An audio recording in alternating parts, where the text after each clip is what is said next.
Thank you.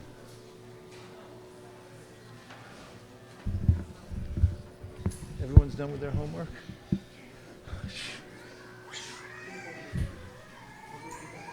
248, can I have it?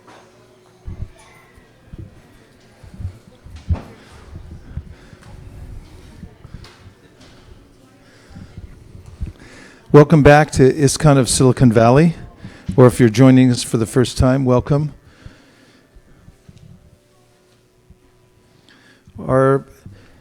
Our mission is to create here an oasis through which people from any culture can come and find a spiritual environment through which they can take up personal practice and improve themselves and thrive. We have a vision that this is our base from which we expand that facility to various parts of Silicon Valley. And one of the main ways that we've been doing that in the past is through the faculty of the internet. So we welcome everyone who's joined us online today from various places around the world. And today we're going to take some time to look at what Krishna says in the Bhagavad Gita is yoga, and to look at ways in which we can actually employ the principles that he's mentioning, because by following the instructions that Krishna gives in the Bhagavad Gita, anyone from any part of the world can actually get traction in improving their lives and feeling for themselves the kind of relief and happiness that Krishna promises in the Bhagavad Gita for those who do practice the tenets of yoga that he mentions. So I first offer my respectful obeisances thousands of times to the lotus feet of my spiritual master, His Divine Grace, A.C. Bhaktivedanta Swami Prabhupada, and to all the teachers who came before him, going back more than 37 generations, back to the Supreme Personality of Godhead, through an unbroken chain of teachers who have brought the same science of Krishna consciousness down from the time when Krishna originally spoke it. And it's been renewed many times, not the least of which is through Sri Chaitanya Mahaprabhu, who appeared about 500 years ago in West Bengal.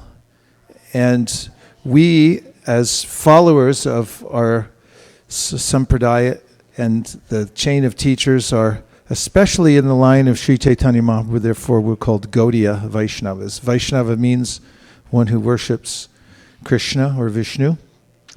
And we have a very specific way of doing that, and practices that come down through our tradition, that come down from Chaitanya Mahaprabhu, who the scriptures point to as the most recent avatar of Krishna himself in this world.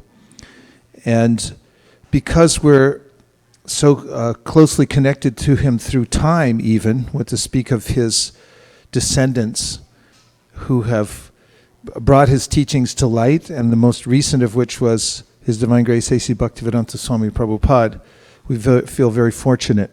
I also offer my humble respects and obeisances to all of you and all the listeners online, because you are all Vaishnavas and therefore the most worshipable within the three worlds. Hare Krishna. So in the Bhagavad Gita, Krishna says something profound. It's a very simple statement about yoga that he makes in text number 248. And this is what he says.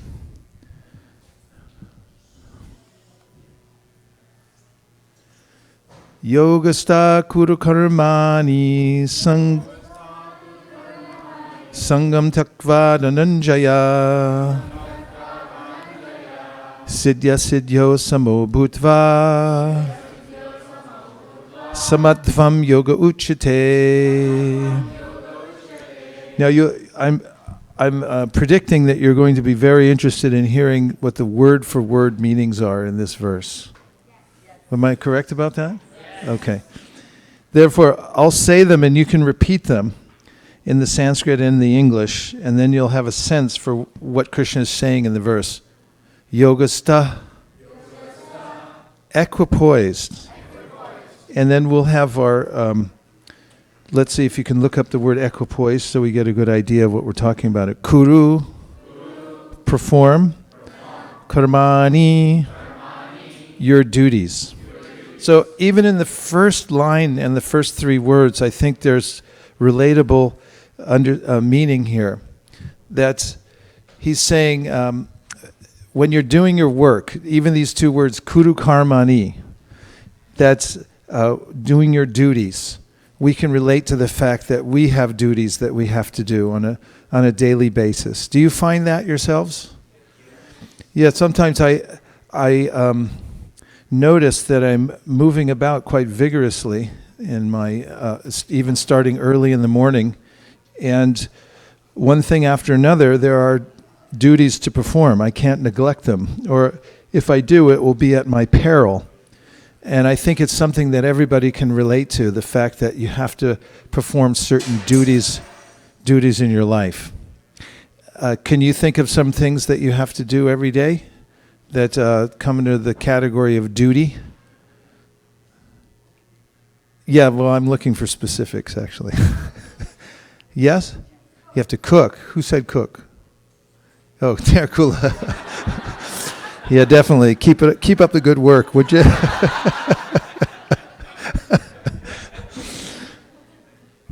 Yep, cook a lot, too. What else? Cleaning, yes. Cooking and cleaning are prerequisites for human life, actually, because this is mentioned even in the ancient scriptures of India, that one must cook in order to survive. Therefore, there's a consideration, even as you do cook, there's a kind of karma that's incurred because, where did you get the food? And even while you're cooking, you're lighting fire, you're killing living entities and so forth. But it's something you have to do anyway in order to survive. And humans have to stay clean. What else do you have to do every day? Yes? What is she saying? Serving Krishna. That's a duty that you have to do every day. Be very specific also if you can. Yes? What? Homework, yes. If you're in school, you have duties to perform. One of the students was running out the door yesterday and said, "Where are you going, such a hurry?" And she said, "I have homework to do." We examined her textbook and saw that we verified that that's what she was actually doing. Yeah, so there are many duties. If you add them all up, there are things to do. So yogastha kuta karmani, when you're doing your duties, and Krishna's saying in the very beginning, be equipoised. And now we're going to hear what equipoised means.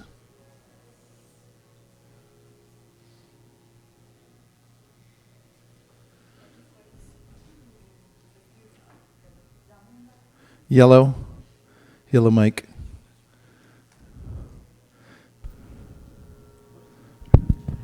So equipoise as a noun means balance of forces or interests. Balance of forces or interests. Yes. And as a verb means balance or counterbalance something. Balance or counterbalance. And the origin is middle 17th of century from equi, which means equal, and plus the noun poise. And the noun poise means, as a verb, as a noun means graceful and elegant bearing in a person. And as a verb means be or cause to be balanced or suspended. Yeah. So equally balanced. Okay, so yoga stha, and this word stha in Sanskrit really means to have a standing, to be able to be balanced, to have 2 feet on the ground. So yoga stha kuta karmani. So as you're doing your duties, how will you keep both feet on the ground? How will you be balanced? How you will stay even-minded? And then the next line goes like this. Go to the word for word, please. Thank you. Sangam, attachment. Tyaktva, giving up. Dhananjaya. So now in the next line, we're we're hearing Krishna reveal a little more of what yoga means. Sangam tyakva. So sangam means that you have an intimate connection with something, a sangha, because there's a way in which a sangha means, anga means something that's part of you. For instance, this arm is an anga of my body, and I'm very much attached to it. It's connected to me. And tyaktva means to give something up. So now, it doesn't necessarily mean to give up your duties, because Krishna's saying you're doing your duties as you do your duties. Yogastha kuru karmani, you're doing them, but sangam tyakva, Dhananjaya, and he's calling Arjuna Dhananjaya. It's an affectionate term he has for him because he had helped to do the fundraising for the Rajasuya sacrifice. So now, while you're doing your duty, there's a kind of internal adjustment that you're making as you're doing it. And that is that you're giving up attachment. And let's hear what kind of attachments you'd be giving up, if you can bear to go further, hearing that we have to give something up. Should I keep going? Or should we just leave it at that? Keep going. Okay, you're very brave. Okay, so the next lines, Krishna says, Siddhi asiddho. In success and failure, sama, equipoised, bhutva, becoming. So now, again, he uses this word sama, which means to be equal, the same, equipoised, really, you don't change. And what don't you change in? Siddhi asiddho. So siddhi means that you did it right, or it turned out the way you thought it was turned out perfectly. Asiddho means that, asiddhyo means that it didn't. So possibility when you're doing your work that it turns out well, or maybe it didn't go the way you thought. It could go either way, right? Yep. So now, do you stay the same no matter which result you got? And of course, this doesn't mean that you neglect your duty and it doesn't come out well and then you say, well, it doesn't matter. In fact, one of the first ways in which Srila Prabhupada corrected his disciples, when they used to claim sometimes when they neglected their duty, or they were whimsical about it, or inattentive, and then they claimed afterwards, well, it doesn't matter, it's Krishna's mercy. And Prabhupada would say, actually, no, it's your foolishness. And that goes to somebody inattentively put salt in the charnamrita instead of sugar. And then after Prabhupada tasted it and was shocked by it and asked who did it, the person claimed, it's Krishna's mercy, that the mistake was made. But he corrected this devotee and said, no, actually, you're supposed to do your duty the best you can. It's not that you're detached from doing your duty. And this is something that Krishna says elsewhere, that you have a right to perform your prescribed duty, but don't be attached to the fruits. And also don't be attached to not doing your duty. So you're supposed to do it the best you can. And then, if it comes out siddhi, perfect, or asiddhyo, it doesn't come out the way you expected, then you remain the same. You don't become disturbed. Now let's see the last line. Samadvam, equanimity, yoga, uchite is called. So samadvam yoga uchite. So this quality of doing work, samadvam, yoga uchite, is called yoga. So the translation is like this. Perform your duty equipoised, O Arjuna, abandoning all attachment to success or failure. Such equanimity is called yoga. So this is a principle that we find throughout the Bhagavad Gita, where Krishna talks about being sama, or equal in all kinds of circumstances. For instance, he says that someone should remain equal when the environment changes. In a earlier verse in the second chapter in the Bhagavad Gita, Krishna says, Matra sparshasta kontaya shitoshna sukadukada agama paino nityas tamstikshashva bharata.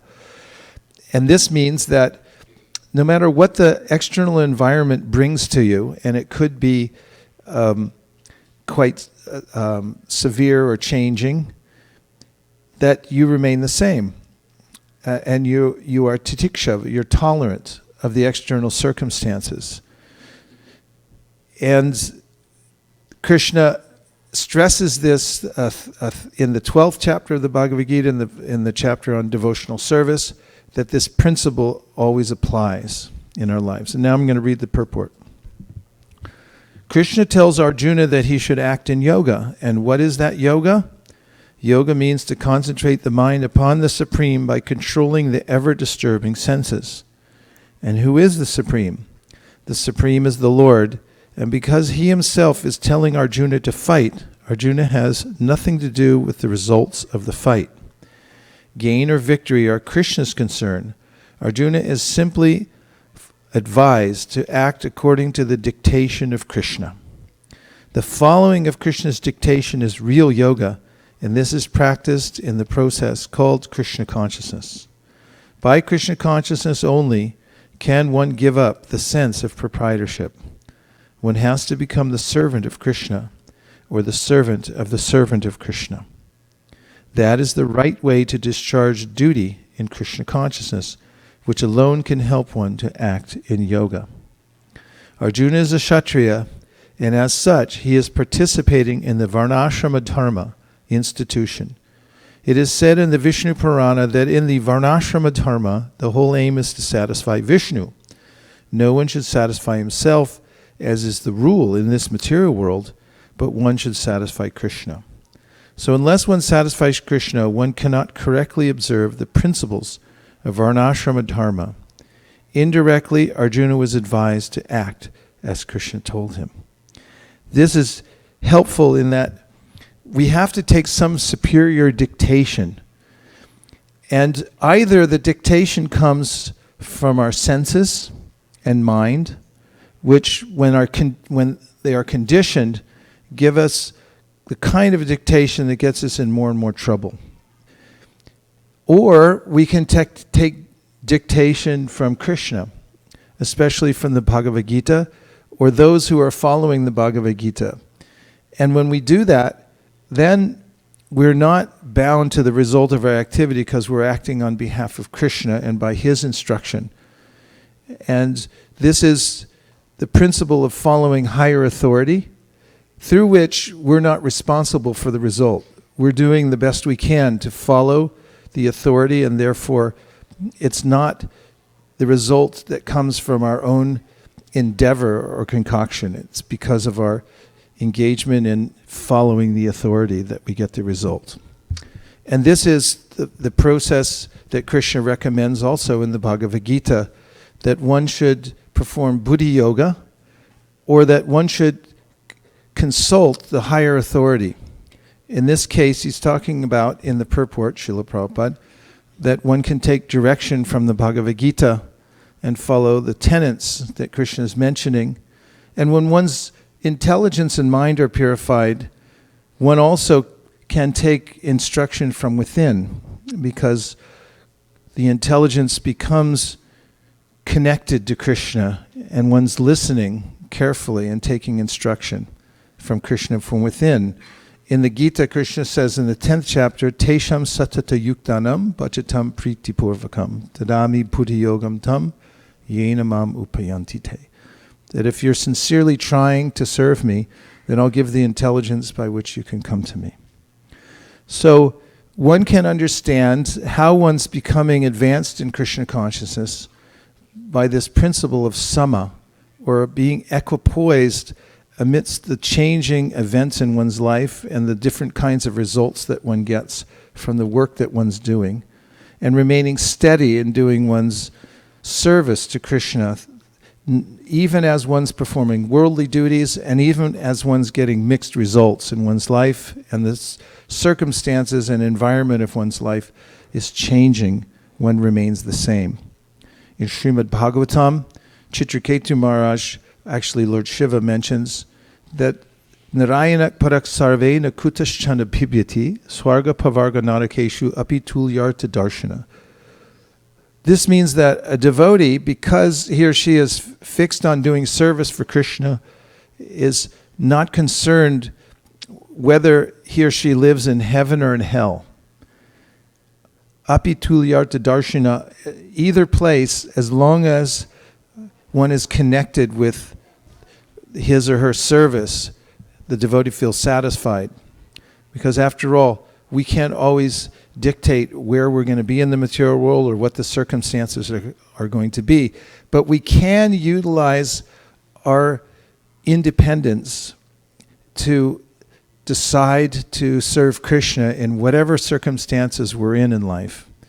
And I would propose that this is the main asset that we actually have in our life. And that is a decision of where to give our attention and where to direct our work and to whom to give the results of our work. And if we utilize that, we'll find very quickly that our life becomes aligned with Krishna. Just by giving ourselves to Krishna to the best that we can right now, then we'll feel satisfaction almost immediately. So in the Gita, Krishna says in the 9th chapter, Yat koroshi yadashnashi yat johosi dadasi yat tapasyasi kontiyat tat kurushva mararpanam. That whatever you do, whatever you eat, whatever you offer, give away, do it as an offering to me. And he also mentions in the chapter of Bhagavad Gita, number 3, called Karma Yoga, that if you work as a sacrifice for Krishna, that is, dedicate your work to Krishna, give the fruits of the work to Krishna, then the work actually becomes a means for becoming liberated from the material world, and it also connects you to Krishna, through which everything becomes abundant in your life because you're performing yajna through your work. So these are very practical principles that anyone can apply in their life. Number 1 is to read Bhagavad Gita and understand Krishna's intention, that he's offering to us an opportunity to be connected with him at all times. Some of the ways in which we can direct our attention and our intention in life is to work for him. And that includes whatever work we're doing now, dedicate at least some of the fruit of the work to him. And we can also be equipoised in our work by considering the fact, as Krishna says in the Bhagavad Gita, that the outside world is always changing, but I'm not my physical or mental body. Those are always subject to change, and they're always in flux. But I, as a spirit soul, as a part and parcel of Krishna, am not affected ultimately by those external circumstances, even at the time of death. And Krishna emphasizes this in the verse, Dehinos minyata dehe komaranyavaram jara tata deham para tara praptir dhiras tatra namuyati. And that is that we may be changing from boyhood to youth to old age, and then we may leave this body, we will leave at a certain point, but a person who's cultivated this idea of sama, I'm not my body, I'm an eternal servant of Krishna, will not be disturbed even at that final change called death. He'll remain dhira, dhiras tatra namuyati, and not be bewildered by that change. And now we'll just take a few reflections. Anything that you heard so far that's stuck in your mind, or if you have a question, you can ask now. Yes. Hopefully the yellow mic has some juice in it. It has. It's been revived. When we offer food to Krishna, is there a process that we have to follow? Like, do we have to keep the food? What's the process that you should follow when you give thanks? Well, the first process Krishna recommends in the Bhagavad Gita is where he says, Patram pushpam palam toyam yome bhaktya prayachiti taram bhakti paritam ashnami pariyatatmanaha.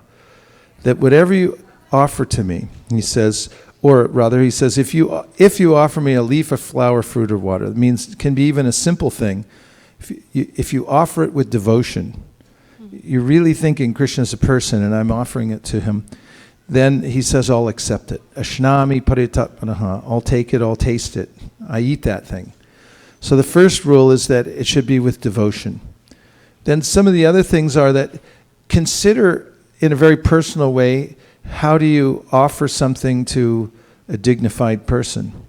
When you're preparing food for somebody, you go out of your way to make sure that it's clean, that you offer it to them respectfully, and maybe you give them a nice plate and a glass of water to go with it. So these are some of the considerations we give to offering something to a person in this world that we like or we'd like to impress. So when we offer to Krishna, we should also go out of our way to make it a nice presentation as much as possible. As we used to say in the old days, you offer to Krishna with love and devotion rather than lust and commotion. So that's a consideration. And it also helps, as per Krishna's instructions and many instructions in the Shastra, this is an inside secret, but if you put a tulsi leaf on the food before you offer it, and then you offer it, then it becomes irresistible to Krishna. So it's highly recommended that you put tulsi. There are more detailed instructions that come through the process of deity worship, where these are some prayers that you can say, and you should ring a bell when you offer and things like that. But the main principles are the ones that I said. The other things can be learned as you go along. And they're not to also interfere ultimately with the consideration that you're putting into it and the devotion. Does that help? Yeah, thank you. Okay. Yes. Hare Krishna, Prabhuji. Hare Krishna. For this verse,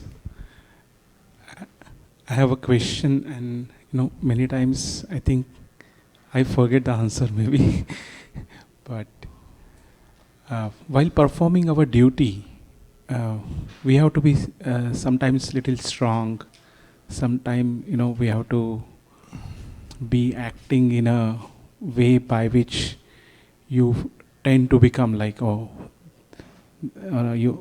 become one has to, as a father, let's say, giving a very specific example.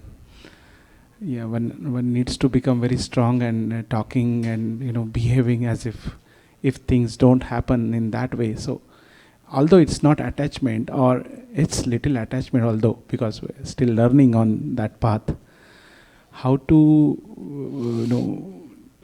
see these things differently, one, and two, like how to be a devotee. One question at a time, please, because I can't. Only one question is how to be devotee at home also, because many times I feel like becoming demon at home and devotee in the temple. Yes, that's a good point. Excellent point. Fortunately, we have the example of Arjuna, and the context of the Bhagavad Gita then becomes a standard through which we can see how we could possibly implement these principles at home as well. Because after all, Krishna's instructing Arjuna on a battlefield. And was Arjuna a little strong when he went into battle? Or did he pull back? He did? Arjuna was strong. When he went into battle, he performed his duty of fighting, and in the beginning he pulled back. But then when he thought that if I perform this duty, then I'm not going to get the result that I want. In fact, he said, I'm noticing that I'm doing all my worldly duties the way I think I should do it, but I'm getting the opposite result. And Prabhupada comments to this statement that this is what always happens in the material world. Not sometimes, but always.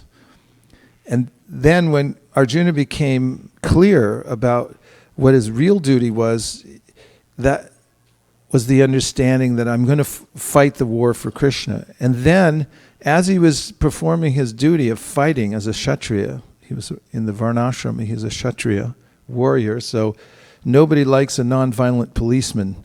If you call a policeman and say somebody's attacking me, and say that, well, it's okay because I don't want to hurt anybody. A Kshatriya, Shat means to hurt, for the sake of defense and so forth. And so when somebody's giving instruction, and that it's their duty to teach, if somebody's about to step off a roof because they're backing up, you have to shout, "Hey, hey!" Watch it. It's like, stop yelling at me. Don't be so pointed. It's like, this saved you from coming off the roof. You have to do your duty appropriately. And in the context of home, Krishna says that even as to Arjuna, even as you fight the war, then you think of me at the same time. And as far as fatherly duties go, the Bhagavatam says that the ultimate goal of somebody who's a father or any kind of teacher is to bring somebody to Krishna consciousness.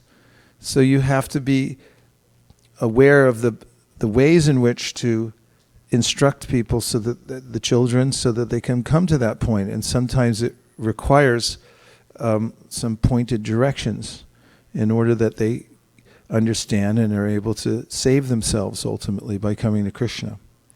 So there's no dichotomy. Tasmat sarveshu kaleshu mamanusmaradyudyacha mayarpita manobuddhir mami vaishyasya samshayaha. Krishna tells Arjuna, therefore, even as you're fighting, or even as you're doing your whatever worldly duty you have, you should think of me, do the work for me, and remember me as you're doing it, as the ultimate goal of your work. So Radhika Raman Prabhu was just here. He gave a seminar over the weekend, and he grew up in Krishna consciousness, and his parents took pains at home to make sure that while he was doing his studying, that he was connecting to the Bhagavatam, that he was chanting Hare Krishna and so forth. And then he's grown up in such a way that he's able to connect his career to Krishna consciousness and continue his practice in such a way that he can teach others in various places around the world. Does that help? Bali? So I like the point about the equipoised, because if you remember the previous verse and the post verse, what Krishna is pointing out is the next one he is mentioning in 49, especially that you do your work but try to avoid the sinful actions. So that means that the sinful actions are those things which will distract us, which will definitely take out from our balancing life. So, and in the previous verse he mentioned about karmanyavadhikaresha, means you do not need to be attached to any fruits of the results, rather than you offer it to me. So one way he's saying success and failure, and then the point which I like very much, which Shraddha Mataji also brought from the dictionary, the equipoised, that really stuck into my mind. Thank you. Yes, karmanyevadhikaraste mapalishu kadachana makarma palahetubur nate karma swakarmani means that do your work but be unattached to the fruits, and also don't be attached to not doing your duty. Do your duty, but then don't consider that you're the cause of the result, and don't be attached to the ultimate result, because then you have to take the reaction of whatever happens. And the problem is that there's a complicated labyrinth of sinful reactions that we get involved in the material world. And the way that we become free from that is to dedicate our work to Krishna and follow his direction. And when we do that, then we're not liable. And that's why Krishna says, Sarvadharman parityaja, just surrender to me and dedicate your life to me. And when you do that, he said, I'll deal with all the reactions to your work. Therefore, one should become a devotee of Krishna. And this is Krishna's instruction in the Gita as well. Manmana bhavamad bhakto madhyaji mam namaskuru Mami vaishyasis yuktvaivam atmanam parayanaha. Just always think of me. And if you make this practical in your home or your work or anywhere else you are, is make sure that there's a way in which you're connected to Krishna and you're able to think of him. And dedicate your activities to him, become his devotee. You can bow down to him, you offer prayers, and follow the basic tenets of bhakti. And in that way, he says, your life will become perfect. Yes.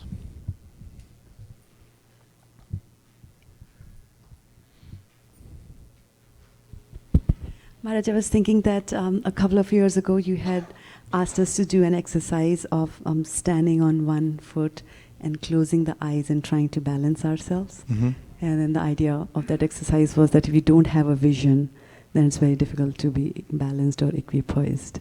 So I was just thinking that if our vision is that we are doing everything for Krishna, then that balance is easier to obtain. Yes.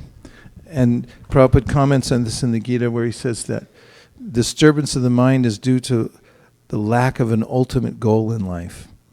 And if one knows that the ultimate goal in life is Krishna and is focused on that, then whatever kinds of changes come up in one's life, one can tolerate, because you know that the ultimate goal of life is purification and becoming more dedicated and connected to Krishna. I'll just mention a couple more points, and that is that we have a material body and we have a psychological body as well. There are two physical bodies that we carry with us wherever we go. And by that I mean in this life we're inextricably connected to the physical body. We very much, well, I speak for myself, I very much identify with the body, that I think that, you know, I'm a man. Someone else might think I'm a woman. Someone else might think I'm a cat. Someone else might think I'm a dog. This is a natural kind of misidentification with the physical body. And beyond the physical body, we also have a psychological body, which is made up of various subtle elements, mind, intelligence, and ego. And together, these form what is called the chitta, or the composite of our consciousness. Normally, that chitta is considered to be and described in Yoga Sutras and elsewhere to be like a clean mirror. You know, a very clean and bright mirror, not a speck of dust on it. It's simply a very perfect reflective surface. However, in my interaction with the world, that mirror becomes darkened, and it also becomes opaque. It doesn't reflect properly anymore because it becomes dirty. And this comes about because I'm absorbing from my environment many different impressions that come through my senses. These are called vrittis. And they are something like if you walk through wet cement a bunch of times back and forth, and you leave, instead of a nice smooth surface on the cement, you walk through and you leave all kinds of footprints if you walk back and forth, and pretty soon it's a very rough surface with lots of different kinds of impressions. So there's a way in which our psychological body, life after life, takes on the various impressions that we take in through our senses, and it leaves a very confusing collection of impressions that all together leave that reflective surface of the chitta unclear. And then, when I'm moving about the world, the choices I make are based on the kinds of ways in which I've become conditioned by the various modes of material nature. And although I think I'm making independent choices, it's based on my previous associations and the way that I've become conditioned. Therefore, the principle of yoga first is to clarify the mind. And as Sri Chaitanya Mahaprabhu put it in his famous verses, which describe the process of bhakti yoga concisely but perfectly, Cheto Darpana Marjanam. He said, the first purpose of yoga is to clean the mirror of the mind. That surface has to become clean again so that we can actually see ourselves and we can be in alignment with our higher purpose, which is devotion to Krishna. So how does one do that? Lord Chaitanya said, if you perform the process of bhakti yoga by repeating the names of the Supreme Personality of Godhead. And the most propagated of all mantras through our sampradaya is this Hare Krishna Maha Mantra that you'll find in the Kali Santarana Upanishad. It appears there as a kind of reference, like you'd look up on, what's that place? Not Wikipedia, you know the place that gives references, recommendations? No, recommendations, if you're looking for, what? Yelp, yeah, it's like Yelp. It says, gives it the 5-star rating. This Hare Krishna Maha Mantra. This Chandogya Upanishad, the Kali Santarana Upanishad says, Kali Nashana Nashanam, that in the age of Kali, this mantra is for you. And 5 stars. Everybody agrees. All the Shastras weigh in, they put their little mark, they say, yes, this is the mantra that you need. And the mantra itself is eternal. In fact, you'll find that sound in the Vedas is given the primary spot for our advancement or our degradation. Anavriti Shabdat, says the Vedanta Sutra, which means that by sound you can become uncovered, you become free yourself. And Chaitanya Mahaprabhu was saying the same thing, Cheto Darpana Marjanam, that you can free your mind and clean it again, the surface of your mind, through the process of sound vibration. And the different kinds of sounds that I'm subjected to in my life, or I subject myself to, very likely, right? I can subject my own self to different kinds of sound. And sound is like an archaeologist looks for fossils in the ground to give information of civilizations past and find out what happened many, many years ago. You get, in an archaeological dig, you may come up with a beautiful fossil and say, oh, there used to be an ocean here because I just found a fossil of a seashell. That used to happen. My parents had some property up in Mendocino, and as kids, it was way far from the ocean, but we'd start digging there and we'd find all these fossils under the ground that indicated that some thousands of years ago the ocean was right there. So in a similar way, there are sound fossils also. In fact, words are indicative of culture, and they can tell you a lot. Linguists study what kinds of cultures there were in the world by looking at the various languages. When I studied English, they made us learn Middle English and Old English. And Middle English you can kind of understand, like Shakespearean English, Middle English. But when you go back into Old English and you try to understand it, it's not comprehensible to the modern ear. You'd have to learn a new language. But it's still English, but it's come from a different culture, different time. And there are different words, phrases, and so forth that you can dig up. Prabhupada said in one conversation that when you're looking at the history of language, said, when was the first time, can you trace it out, when someone said mother? When was that first utterance?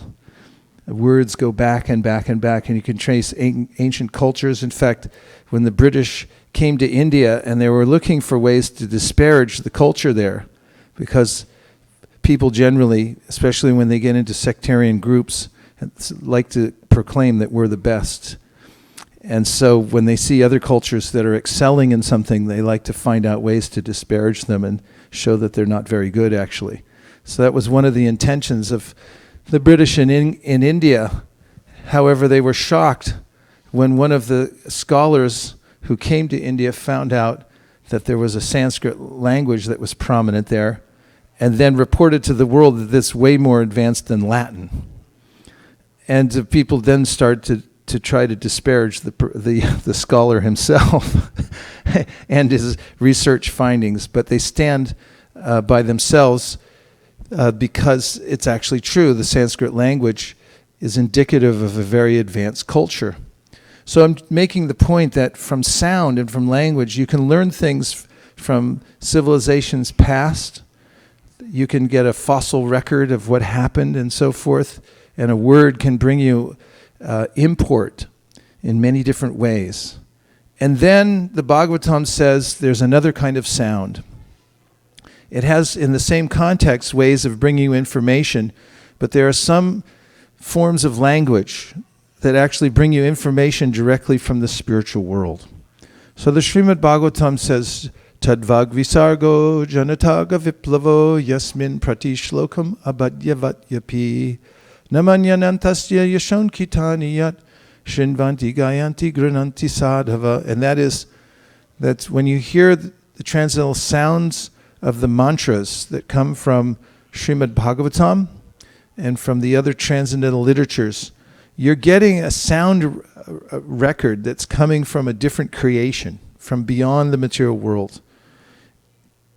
And by taking that sound vibration into your life, you can transform yourself, rise above the imperfections of the mind, rise above all the anxieties of the world caused by interaction with the senses and their objects for sense gratification, and come to the position of Brahma Bhuta, or the spiritual platform.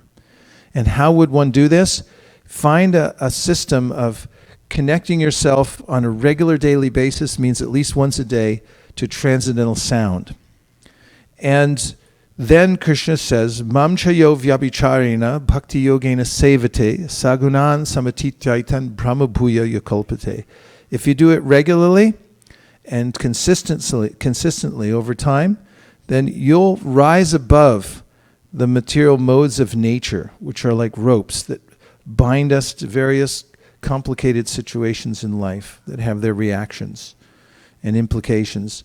And you'll come to the position of being a free soul once again on the Brahma Bhuta platform, or the spiritual platform, where you'll experience a great relief from the oppression of the senses and the various kinds of complications of life.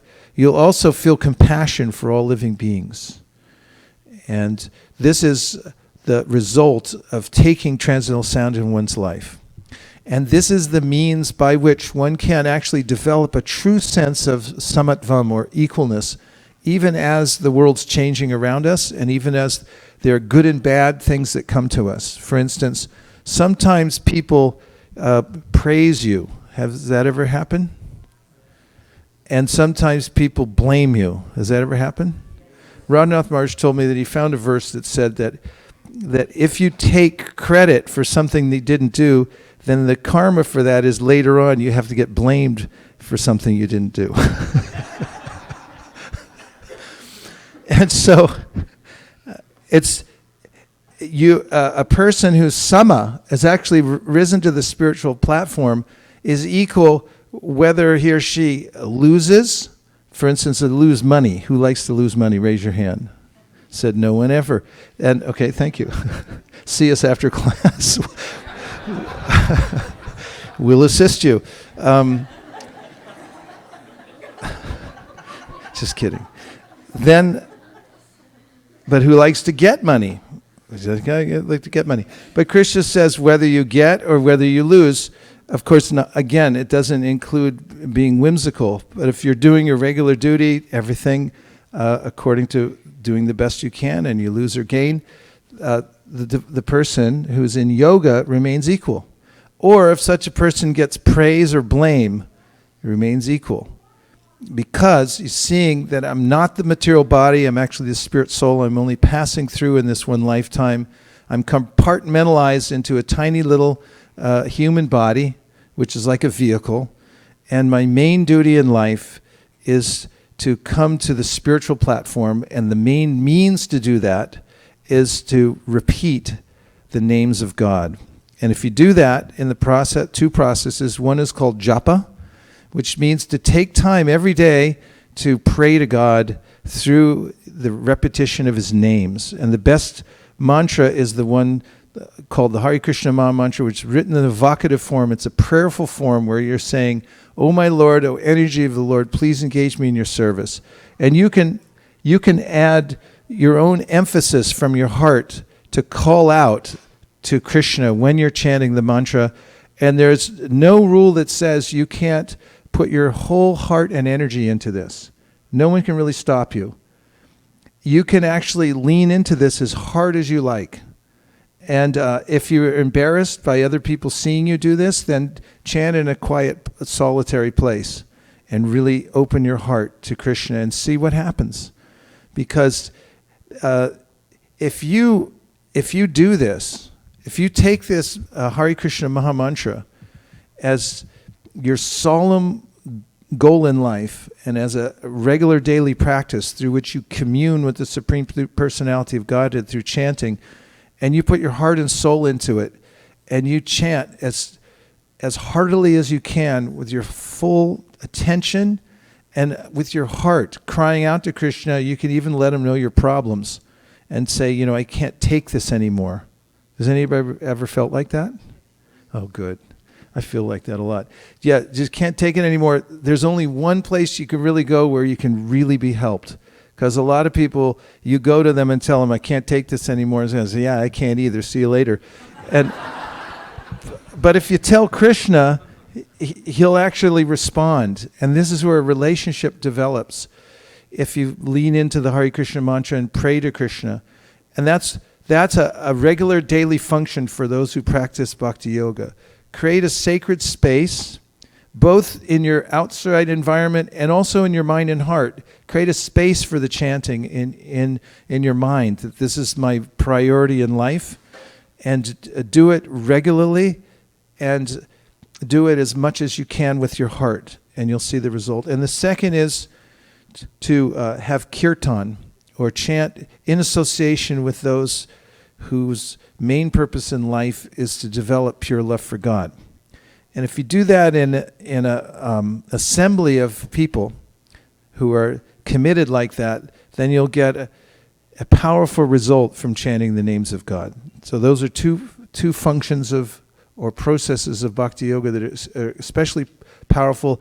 And then, as a basis, it's important to perform karma yoga. That means sacrifice the fruits of your work to Krishna. Don't just try to squirrel it all away and save it. There's squirrels that live around our house. They're getting active right now because I think they sense the autumn coming on. Have you noticed? I noticed because they start saving stuff. They're digging up all kinds of stuff in the garden, and they hide nuts. And they hide it in the funniest places sometimes, like in plain sight. It's like, I can see that, And it's so easily washed away by the rain, or somebody else who comes along and takes it. And all the kinds of things that I try to squirrel away in this lifetime, these are easily taken away from one direction or one or another, or one living entity or another. So although it's okay for grihastas to squirrel something away for emergencies and take care of yourself, there's nothing wrong with that. But you should, in a dedicated way, give systematically some of the fruits of your labor to Krishna, because then you'll start to perform yajna through your work. This is called karma yoga. These things are important for purification of one's existence, and if you do that plus chant Hare Krishna, there are a few other things, but those are the basic things that will be effective in the process. Okay, some reflections? Yes. Okay, question.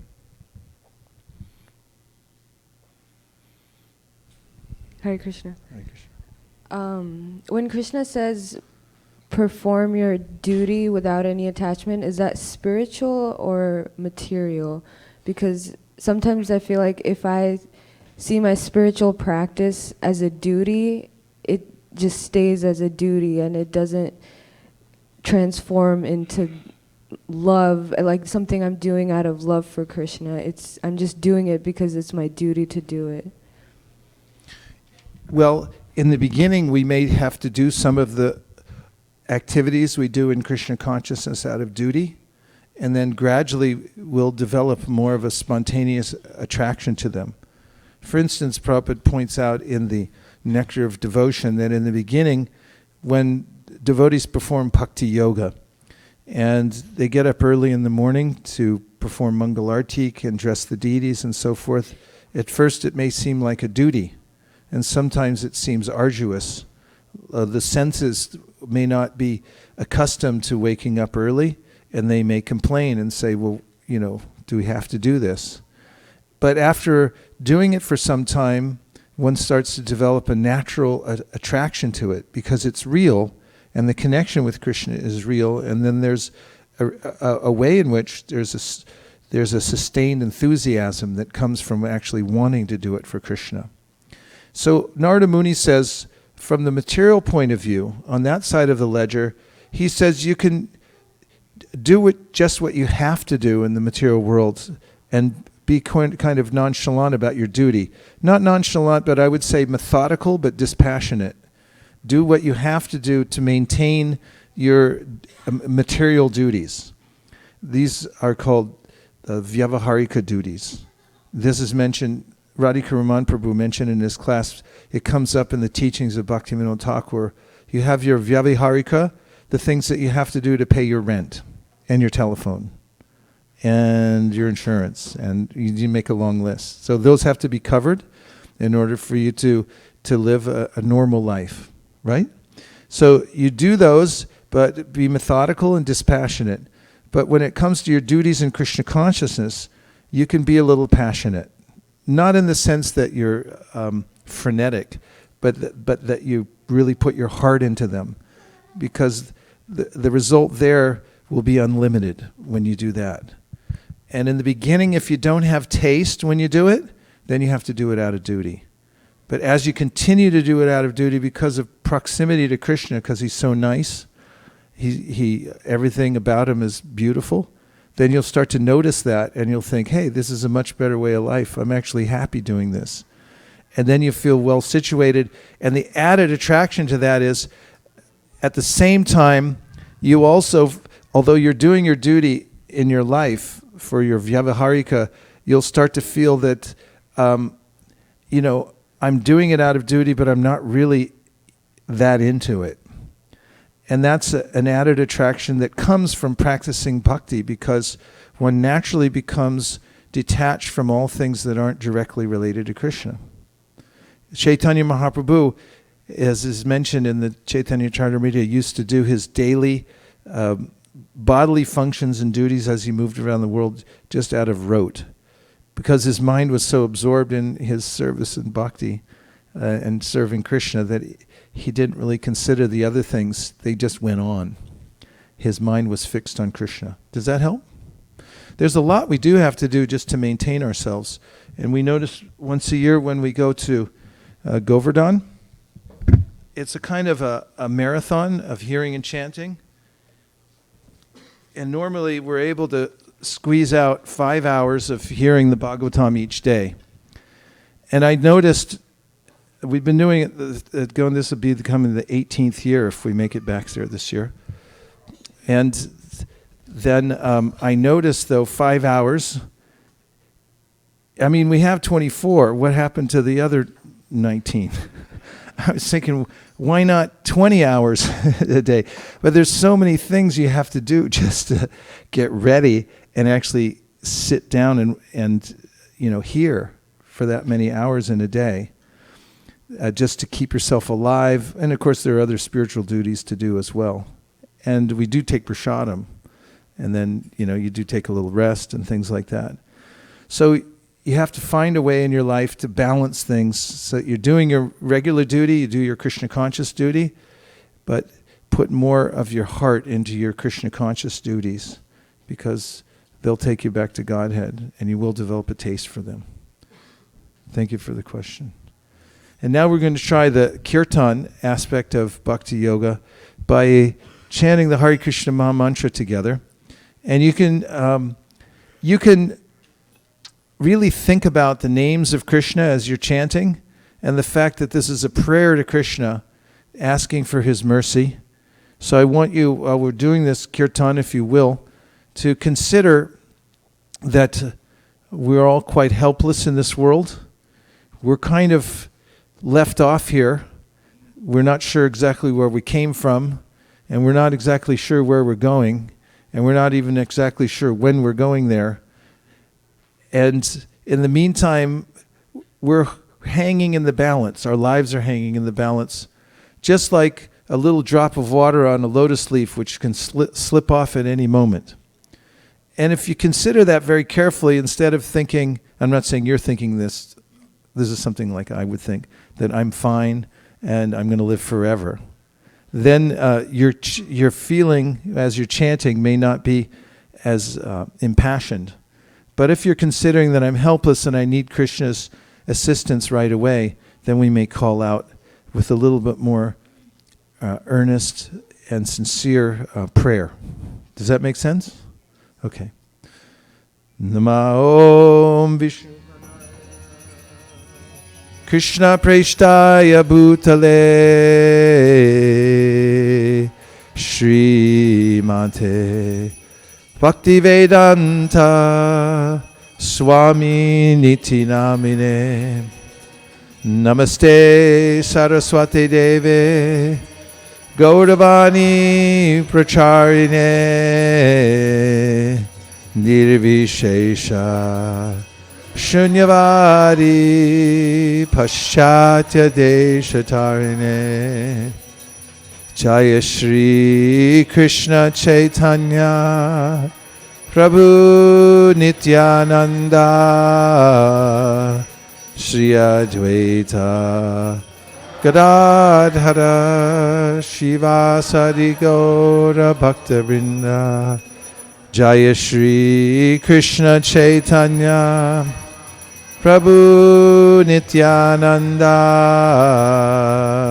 Shri Advaita Gadadhara Shivasadi Gaura Bhakta Vrinda Jaya Shri Krishna Chaitanya Prabhu Nityananda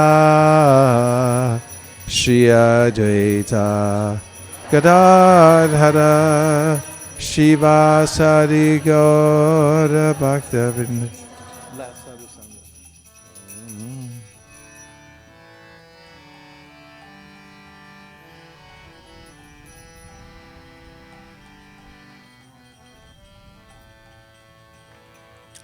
Hare Krishna,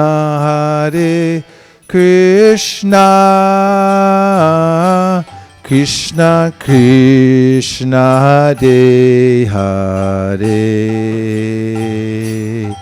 Hare Rama, Rama, Rama Rama, Hare Hare.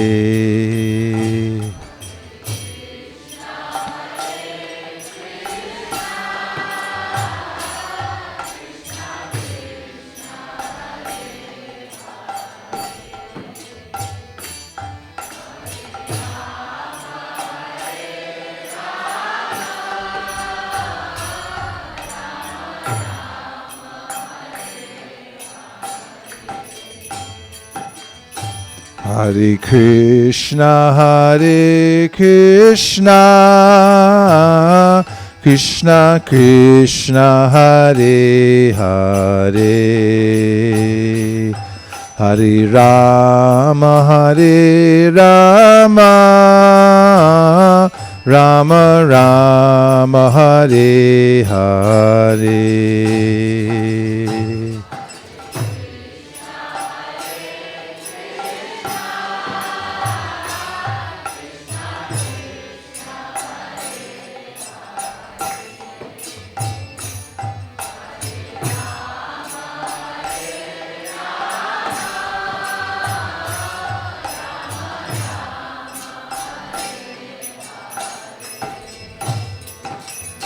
Hare Krishna, Krishna Krishna Krishna Hare Hare, Hare Rama Hare Rama, Rama Rama Hare Hare.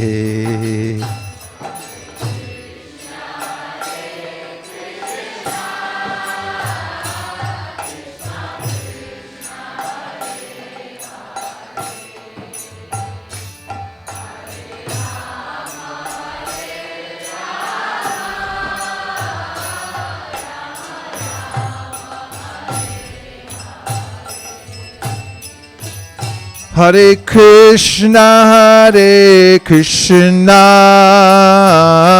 Krishna Krishna, Hare Hare, Hare Rama, Rama Rama, Hare Hare.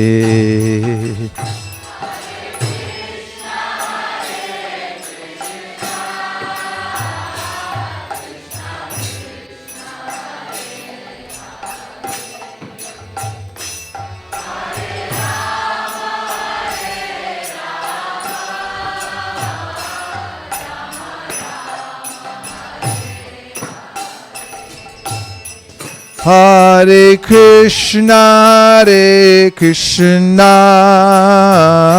Krishna Krishna, Hare Hare,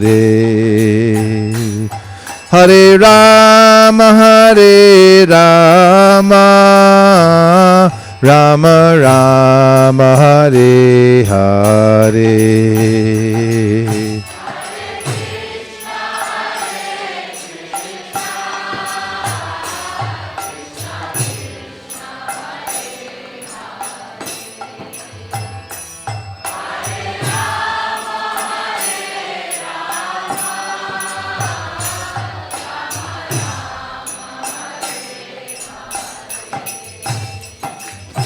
Hare Krishna, Krishna Krishna, Hare Hare, Hare Rama, Rama Rama, Hare Hare.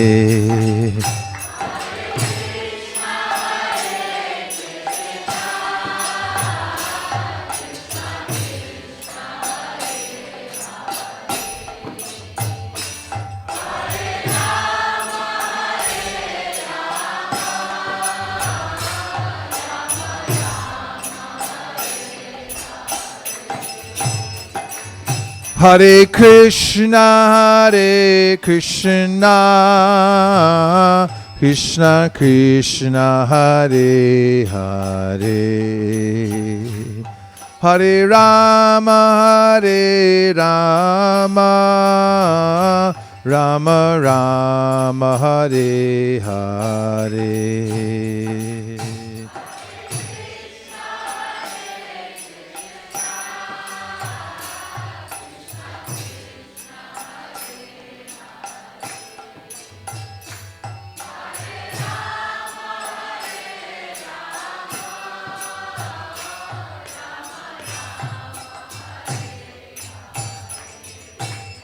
Hare Krishna,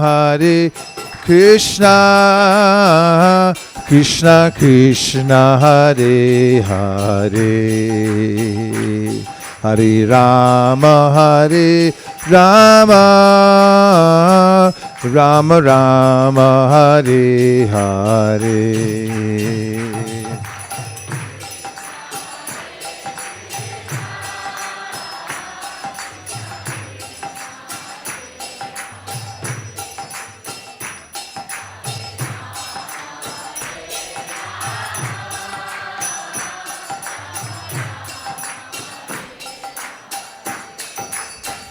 Hare Krishna, Krishna Krishna, Hare Hare, Hare Rama, Rama Rama Hare Hare.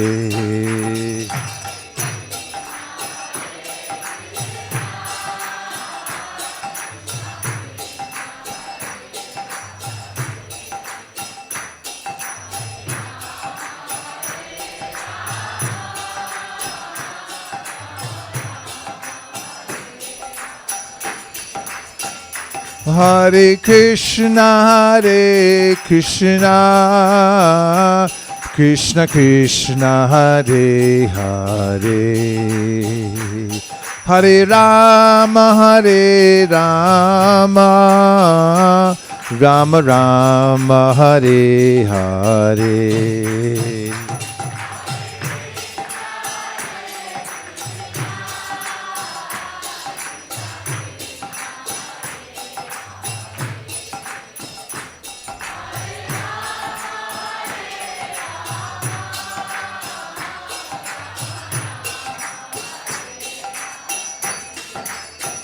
Hare Krishna,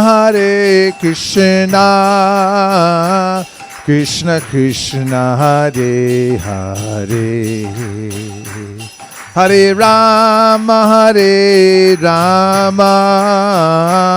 Rama Rama, Hare Hare.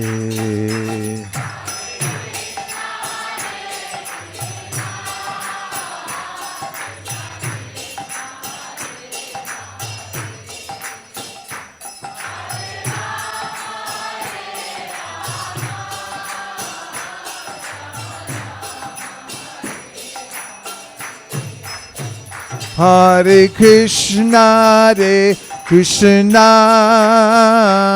Krishna Krishna, Hare Hare,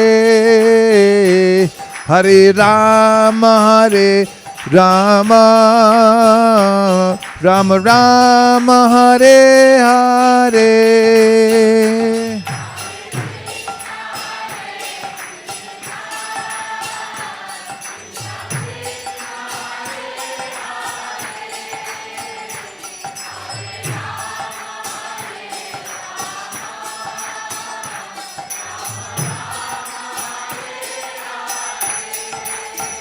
Hare Krishna,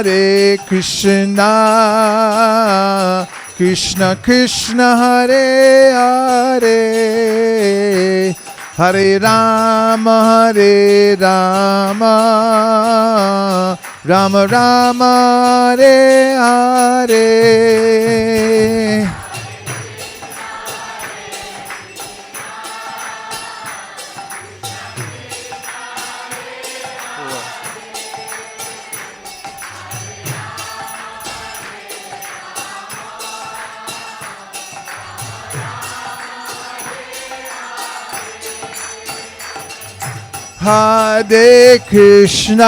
Hare Krishna, Krishna Krishna, Hare Hare, Hare Rama, Rama Rama, Hare Hare.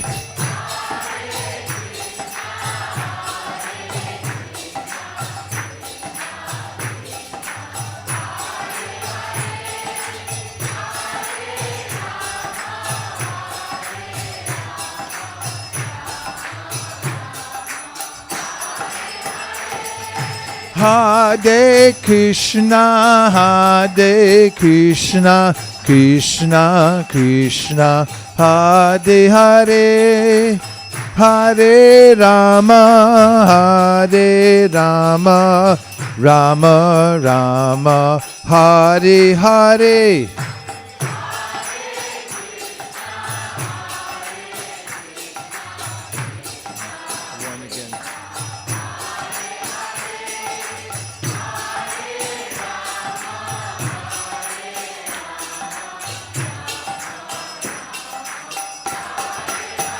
Hare Krishna, Krishna Krishna, Hare Hare, Hare Rama, Rama Rama, Hare Hare.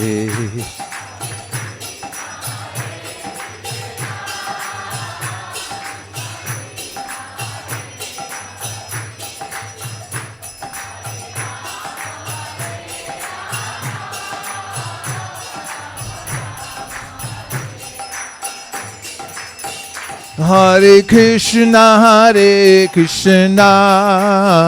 Krishna Krishna, Hare Hare, Hare Rama, Rama Rama, Hare Hare.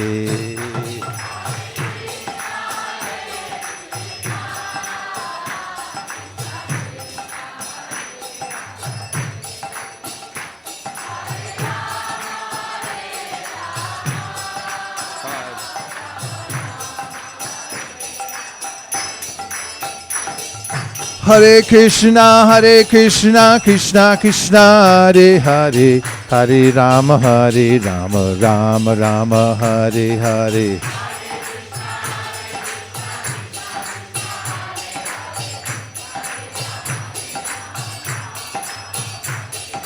Hare Krishna, Krishna Krishna, Hare Hare, Hare Rama, Rama Rama, Hare Hare.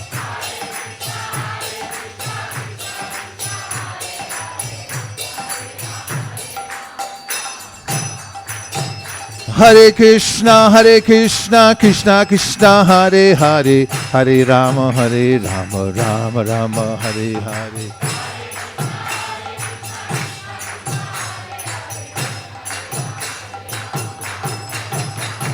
Hare Krishna, Krishna Krishna, Hare Hare, Hare Rama, Rama Rama, Hare Hare.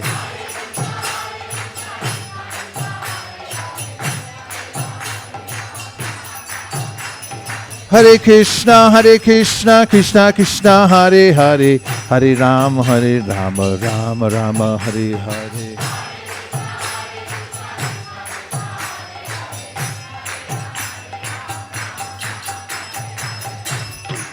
Hare Krishna, Krishna Krishna Krishna, Hare Hare, Hare Rama,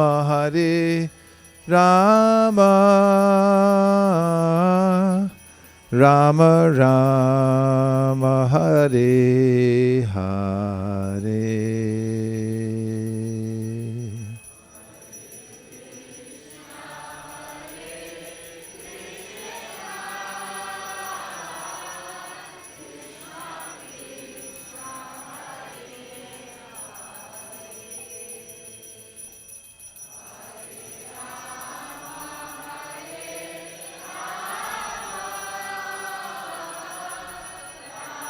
Rama Hare Hare,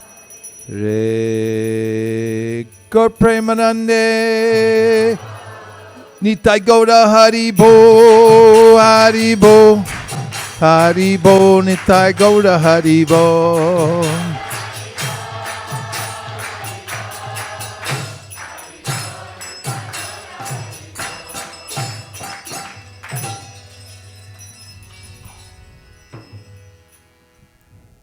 So Sri Chaitanya Mahaprabhu appeared 500 years ago. He was Krishna himself, but he came in the mood of his devotee, Srimati Radharani. And that's a great boon for us, because as Srimati Radharani, Chaitanya Mahaprabhu, his mood is very charitable. In Vrindavan, Krishna's mood is called Madhurya, or the mood of all the devotees there is sweetness. But in Navadvip, which is said to be non-different from Vrindavan, the mood is Audharya.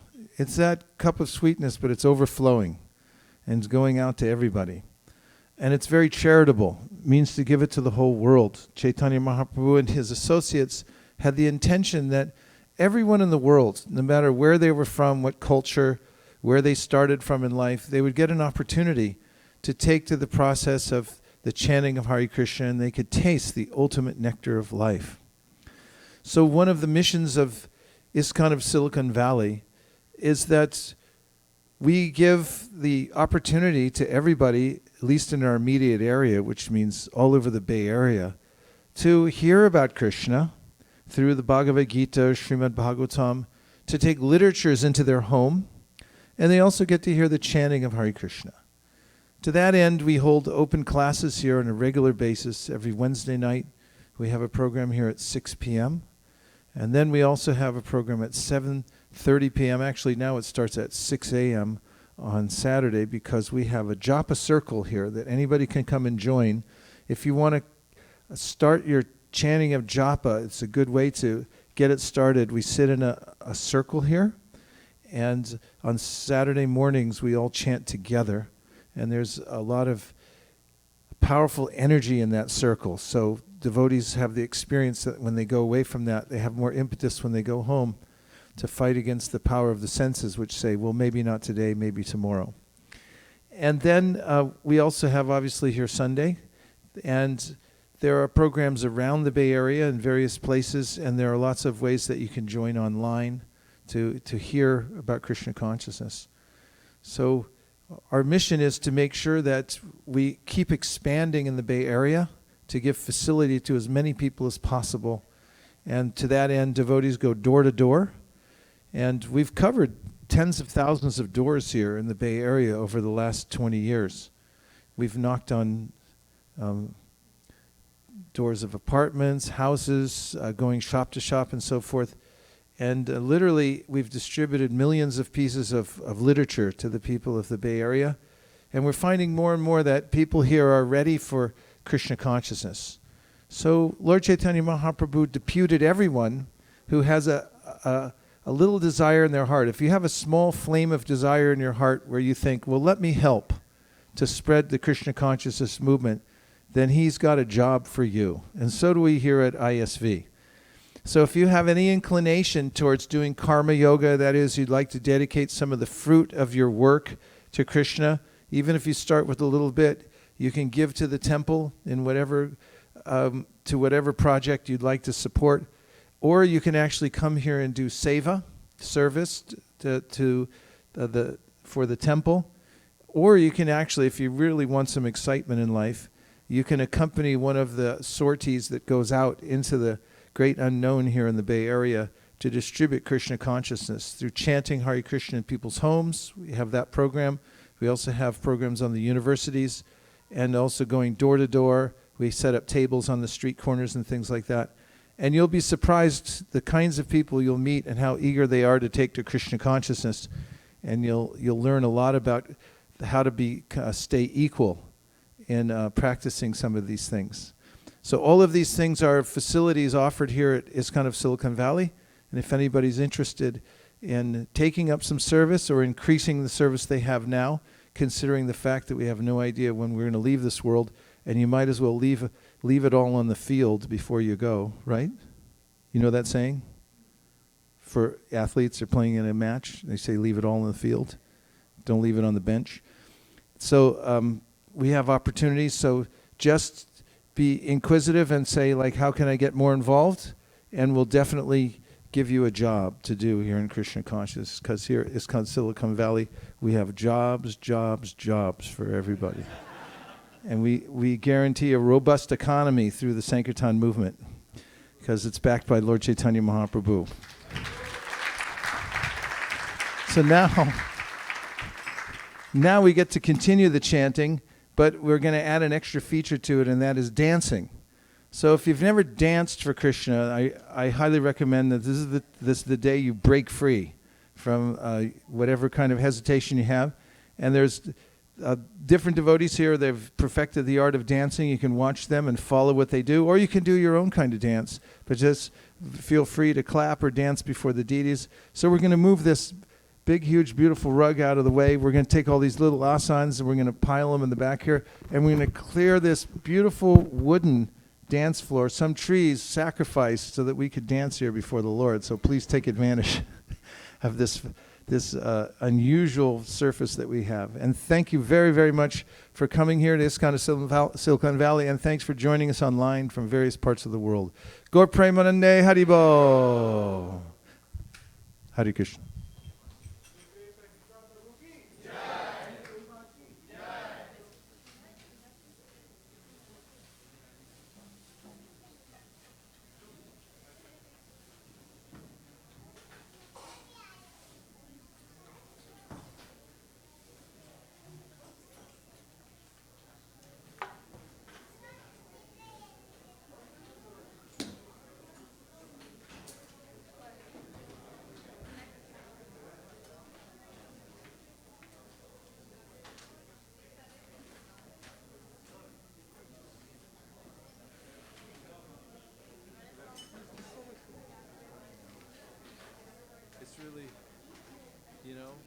things that just take time to heal.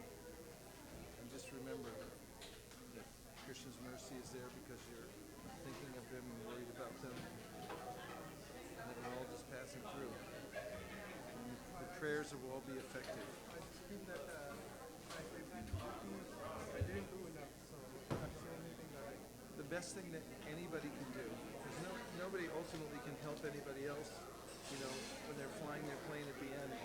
The best thing you can do is what you've done so far, to add your association, but also to become a pure devotee in this lifetime. So he just submitted to Krishna once, and then That's all it takes. and he left on Ekadashi.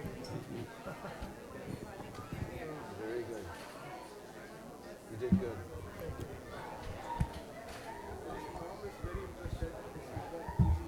She's very interested in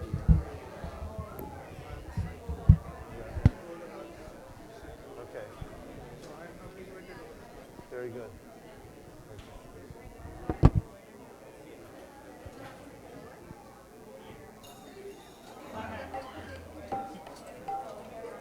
Yeah, I want to make sure that goes in. That's a rare item, I think. Ha ha ha.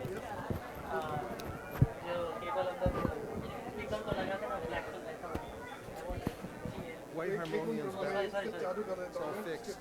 Did you see it? अभी का भी चाहिए क्या? अभी का भी Otherwise, look in that. I'm ready. It's good. अभी ठीक. अभी बैठो.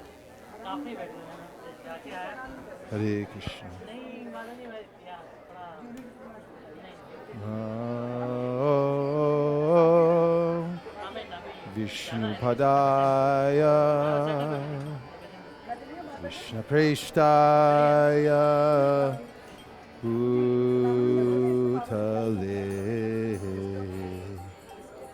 Srimate Bhakti Vedanta Swami Niti Namine.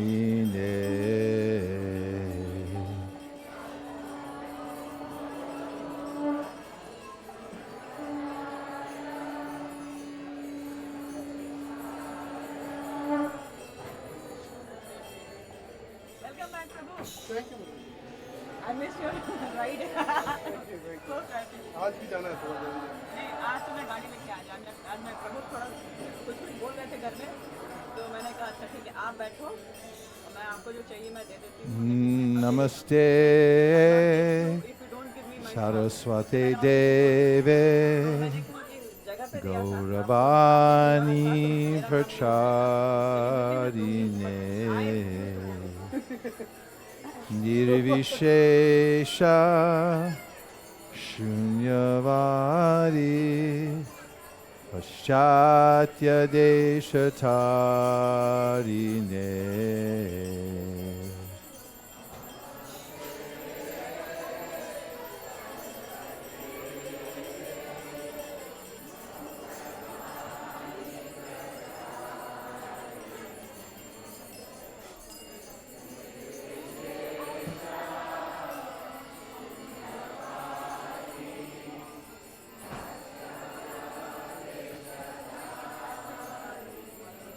Jai Shri Krishna Chaitanya Prabhu Nityananda Shri Advaita Gadadhar Shivasari Gaur Bhakta Vrinda.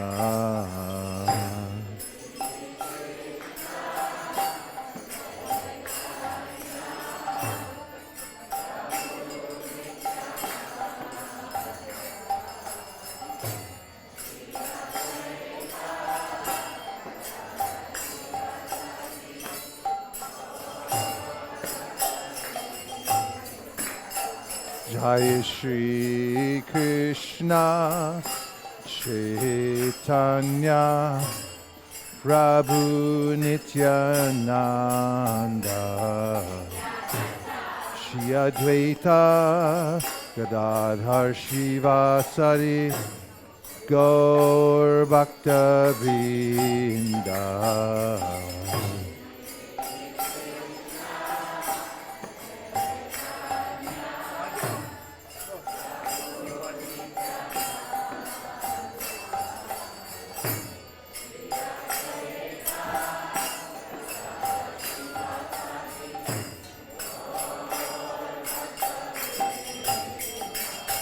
Jaya Shri Krishna Chaitanya Prabhu Nityananda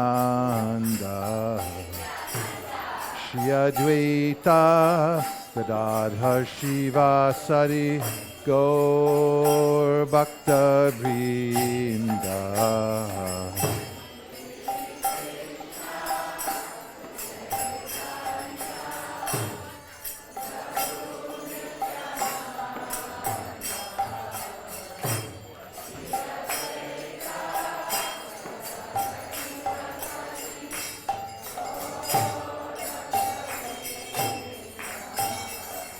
Hare Krishna, Krishna Krishna, Hare Hare, Hare Rama, Rama Rama, Hare Hare.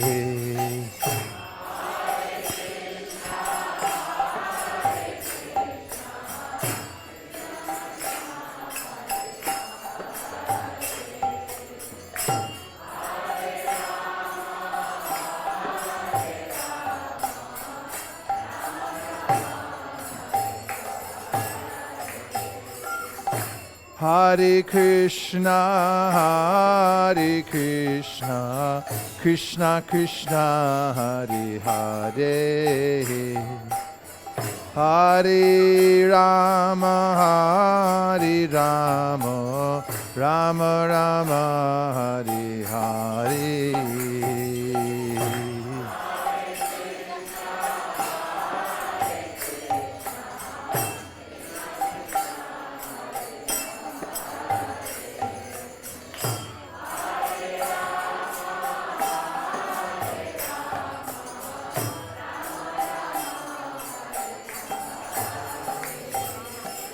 Hare Krishna, Krishna Krishna, Hare Hare, Hare Rama,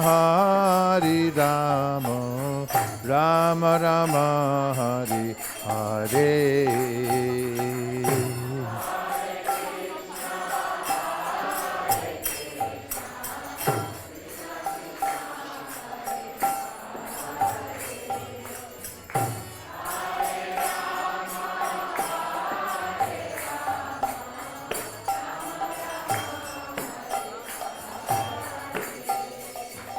Hare Krishna, Krishna Krishna, Hare Hare, Hare Rama, Rama Rama, Hare Hare.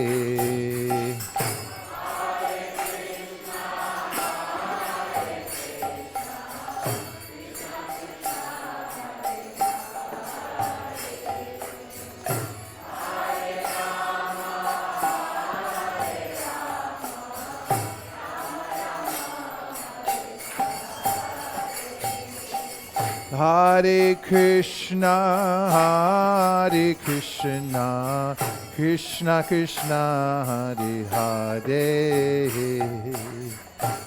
Hare Rama, Rama Rama, Hare Hare.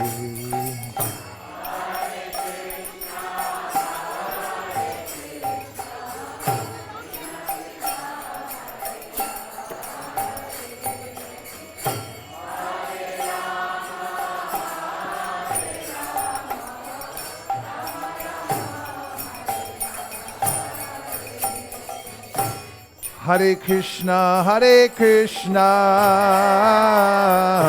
Krishna Krishna, Hare Hare, Hare Rama, Hare Rama,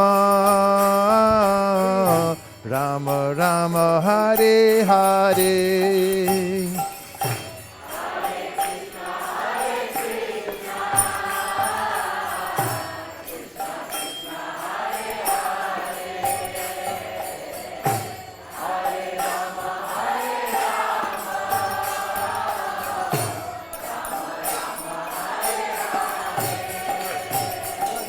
Hare Krishna, Hare Krishna,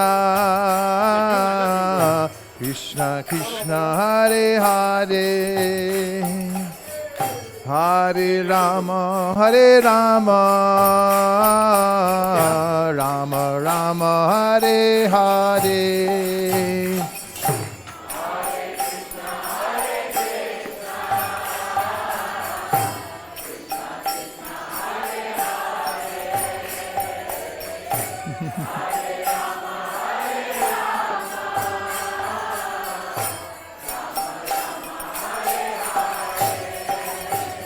Hare Krishna, Krishna Krishna, Hare Hare, Hare Rama, Rama Rama, Hare Hare.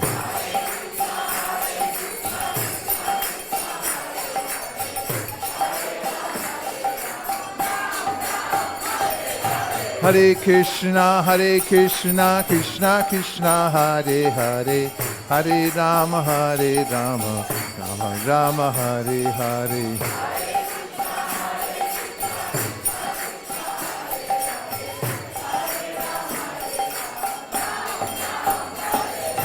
Hare Krishna, Krishna Krishna, Hare Hare, Hare Rama, Rama Rama, Hare Hare.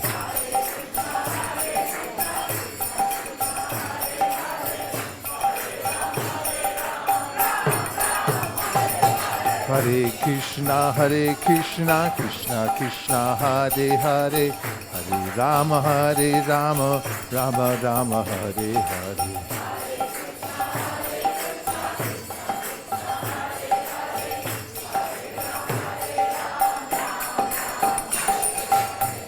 Hare Krishna, Krishna Krishna, Hare Hare, Hare Rama, Rama Rama, Hare Hare.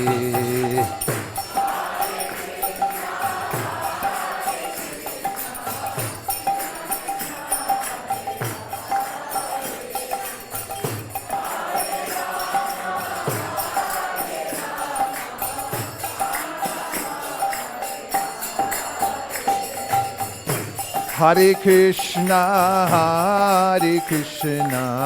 Krishna Krishna, Hare Hare, Hare Rama,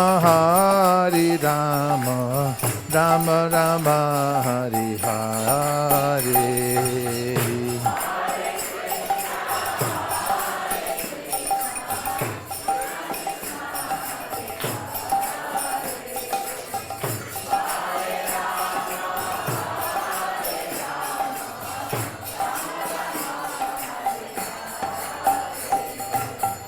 Hare Krishna,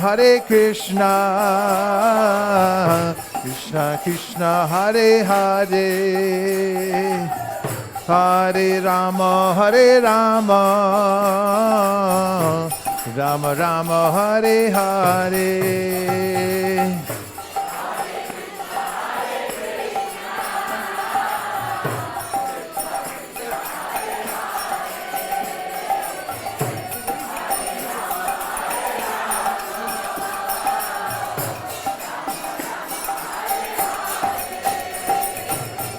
Hare Krishna, Krishna Krishna, Hare Hare, Hare Rama, Rama Rama, Hare Hare.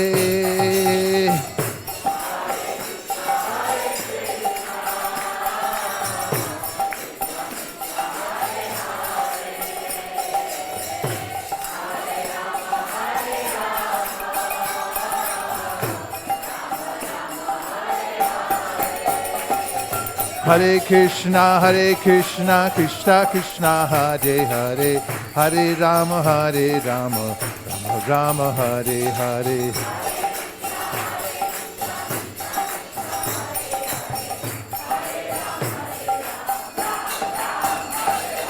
Hare Krishna, Krishna Krishna, Hare Hare, Hare Rama, Rama Rama, Hare Hare.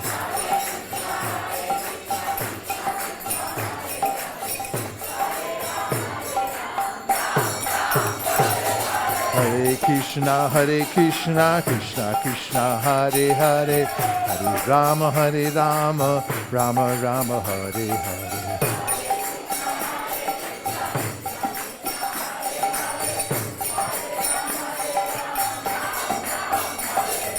Hare Krishna, Krishna Krishna, Hare Hare, Hare Rama, Rama Rama, Hare Hare.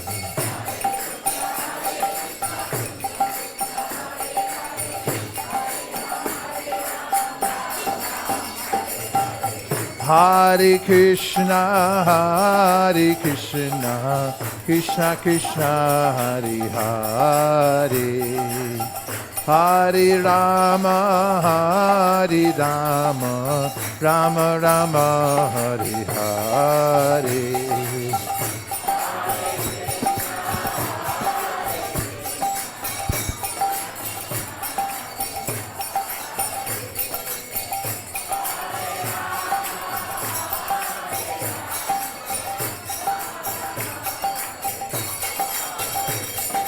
Hare Krishna, Krishna Krishna, Hare Hare, Hare Rama, Rama Rama, Hare Hare.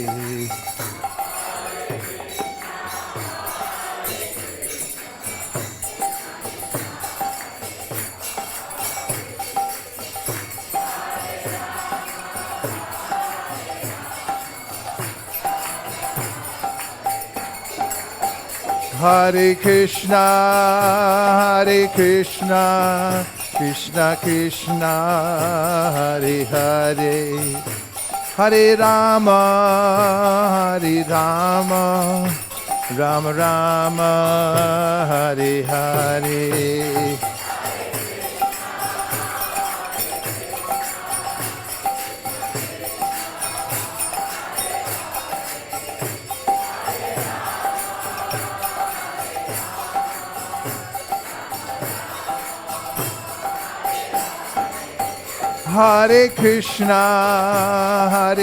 Hare Krishna, Krishna Krishna, Hare Hare, Hare Rama, Rama Rama,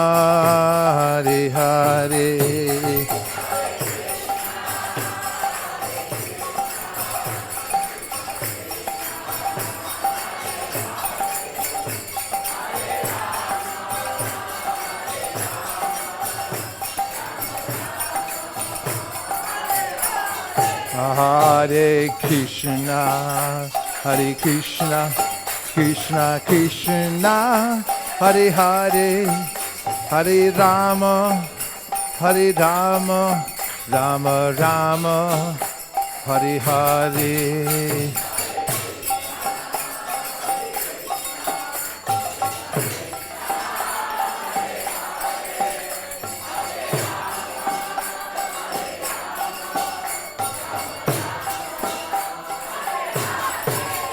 Hare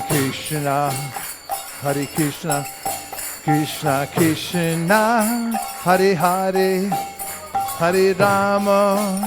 Hare Rama, Rama Rama, Hare Hare.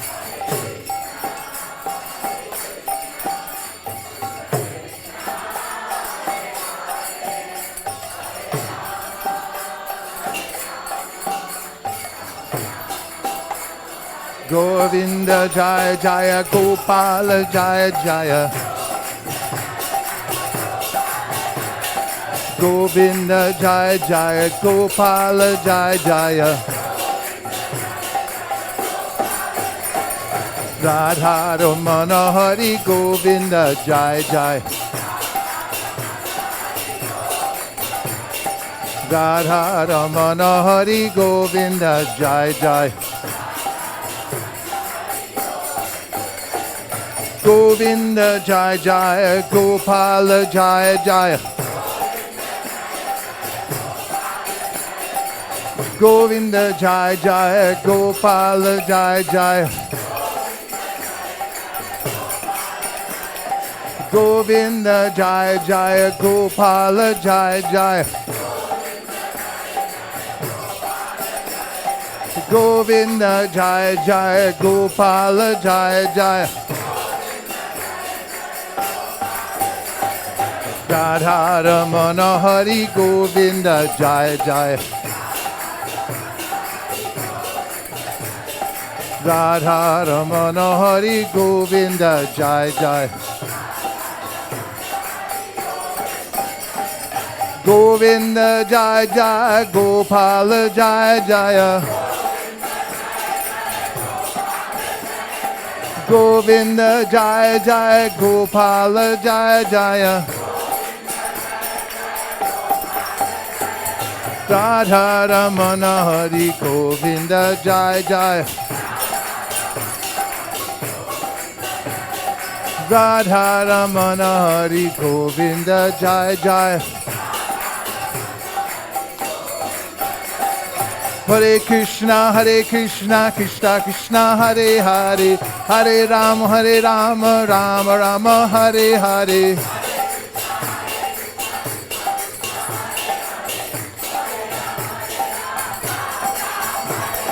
Hare Krishna, Krishna Krishna, Hare Hare, Hare Rama, Rama Rama, Hare Hare.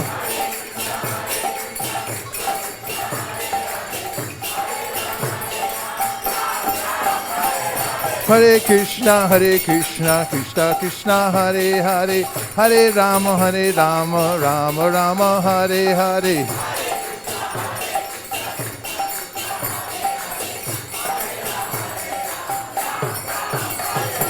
Hare Krishna, Krishna Krishna, Hare Hare, Hare Rama, Rama Rama, Hare Hare.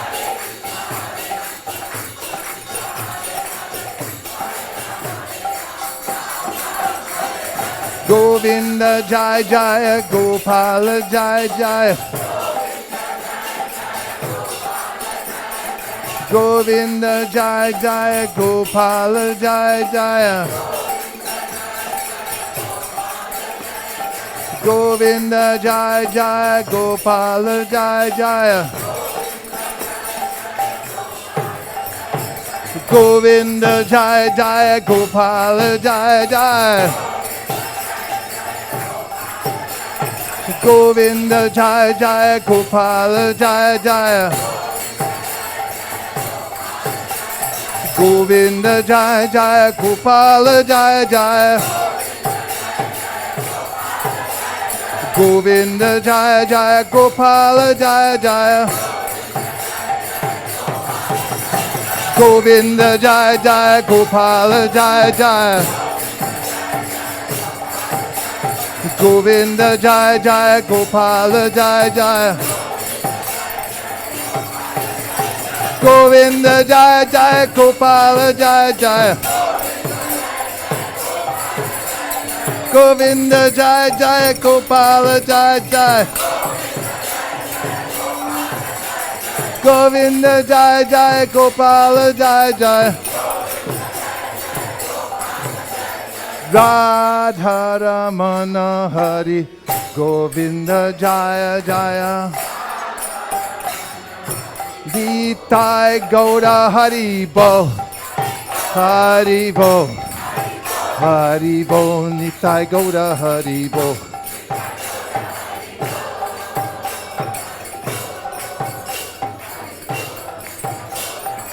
Jaya Jaya Prabhupada, Prabhupada, Prabhupada, Jaya Jaya Prabhupada.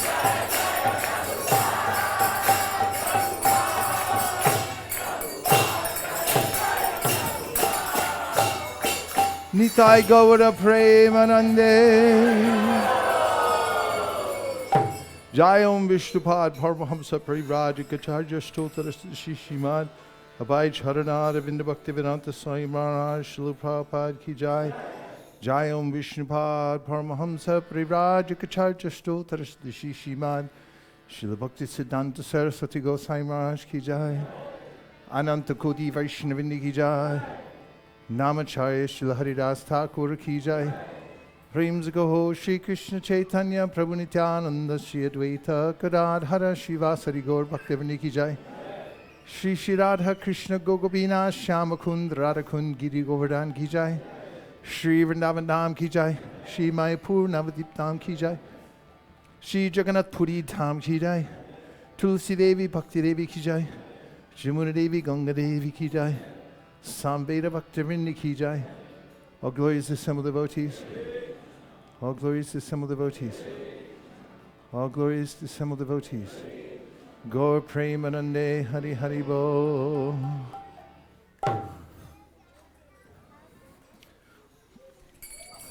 Hare Krishna. Next we'll have Nrisingha prayers, and today's prayers we'd like to dedicate to two individuals. Can everyone settle down, please? Kindly take a seat. The first, we'd like to dedicate tonight's prayers to Sutra Malik Prabhu's brother-in-law's son, Varun, who was ill for a long time, and he just passed away this last Monday on Ekadashi Tithi. Obviously, their family is in big shock, and they need a lot of help and prayers from devotees to recover from this tragic loss. So we like to pray for the departed soul's safe journey and to give enough strength for the family to recuperate from this situation. Second, Mukta Mataji's grandmother, she also passed away on Monday, Ekadashi, in India, and she was a great devotee of Lord Vitthal and Rukmini Devi. We'd like to pray for her safe passage. May her soul get eternal shelter at the Lord's lotus feet. Hare Krishna. Hare Krishna. We're thanking Navina Nirada Prabhu for bringing the white harmonium back, completely repaired.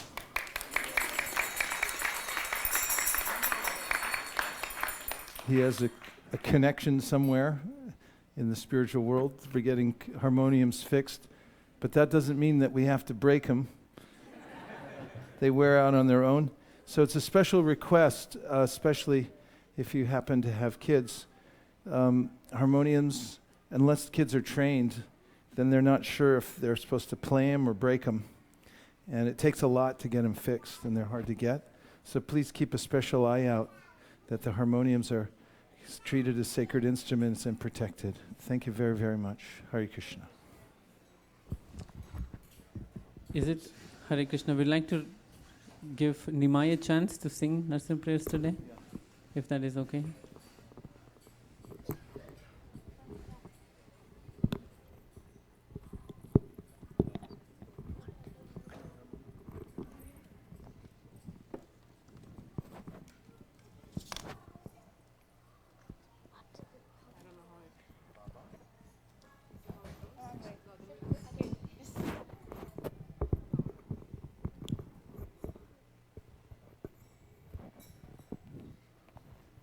Namaste Narasimhaya.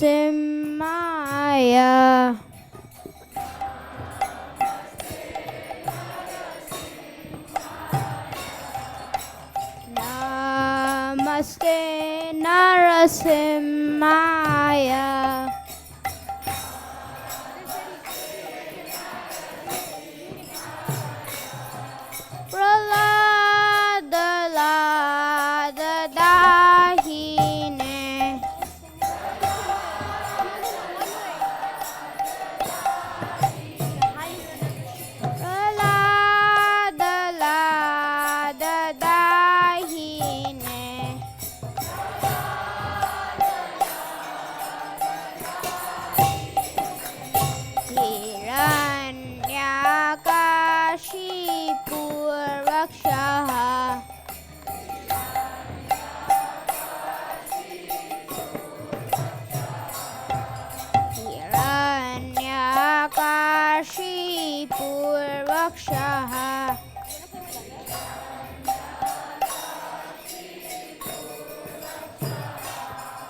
Nakalaye.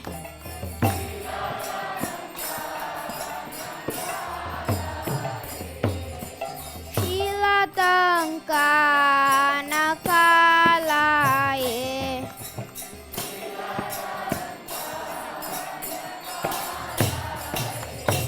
Ito Nrisingha Parato Nrisingha.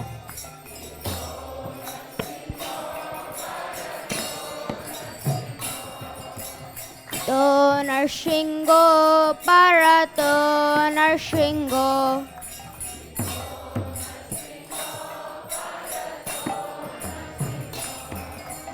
Yato yato yamitato Nrisingha.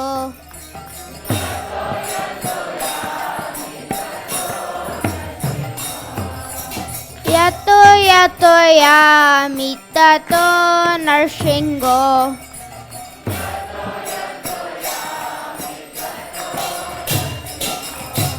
Bahir Nrisingha Hridaye Nrisingha.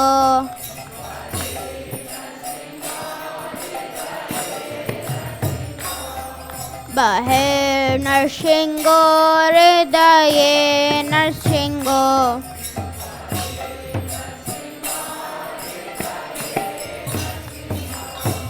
Nrisingha Madhim Sharanam Prapade.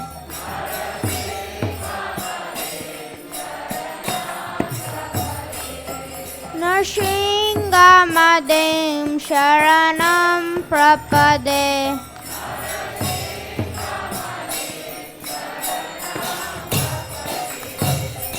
Tava Karakamalavare Nakham Adbhuta Shringam Dalita Hiranyakashipu Tanubringam Keshavadrita Narahari Rupa Jai Jagadisha Hare. Jai Jagadisha Hare. Jai Jagadisha Hare.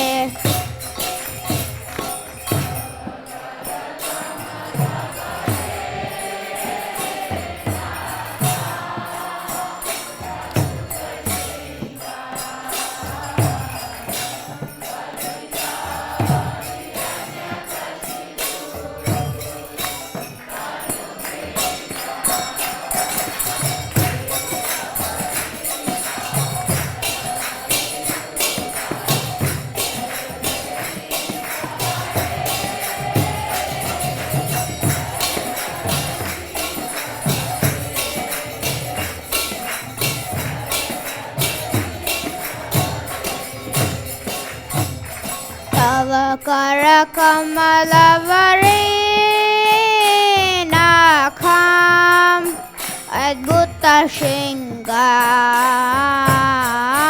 Dalita Hiranyakashipu Tanubringam Keshavadrita Narahari Rupa Jai Jagadisha Hare. Jai Jagadisha Hare. Jai Jagadisha Hare.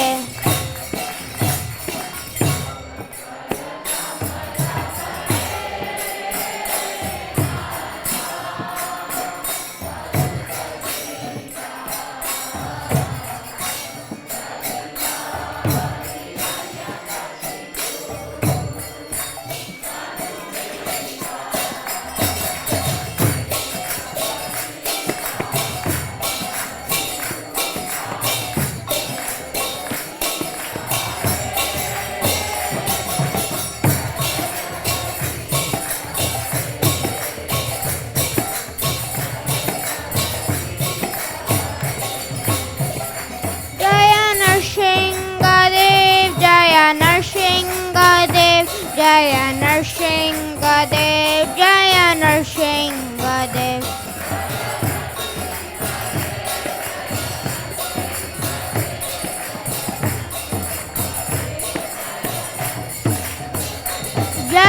Prahlad Maharaj Jaya, Prahlad Maharaj Jaya, Prahlad Maharaj Jaya, Prahlad Maharaj.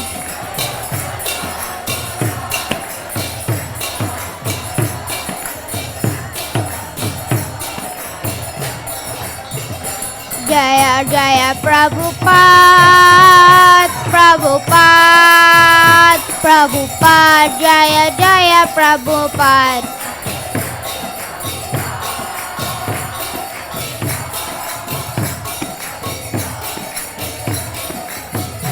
Jaya Jaya Gurudev, Gurudev, Gurudev, Jaya Jaya Gurudev.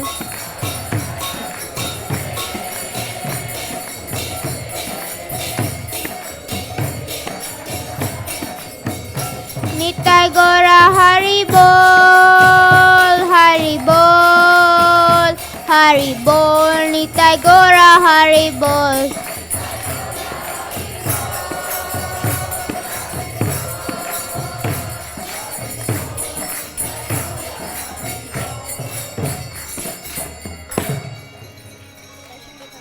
Bhakti Vigna Vinashaka Shri Lakshmi Nrisingha Dev ki, Prahlad Maharaj ki, Srila Prabhupada ki. Hare Krishna, Hare Krishna, Krishna Krishna, Hare Hare, Hare Rama, Hare Rama, Rama Rama, Hare Hare. We welcome everyone to this wonderful Sunday Feast program at ISKCON of Silicon Valley. We had another heartwarming experience this afternoon from a wonderful lecture and Kirtan led by His Grace Vaisheshika Prabhu. So he just left the temple hall, but let's give him a big round of applause.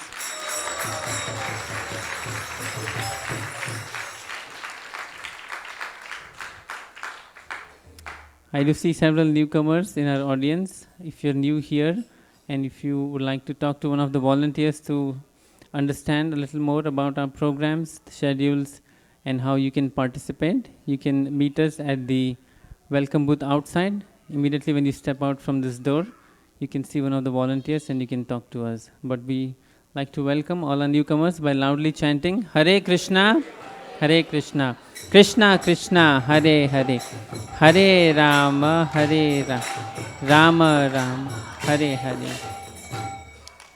We have one confirmed sponsor for tonight's feast, and it's Nimai's and Amit Prabhu's birthday today, right?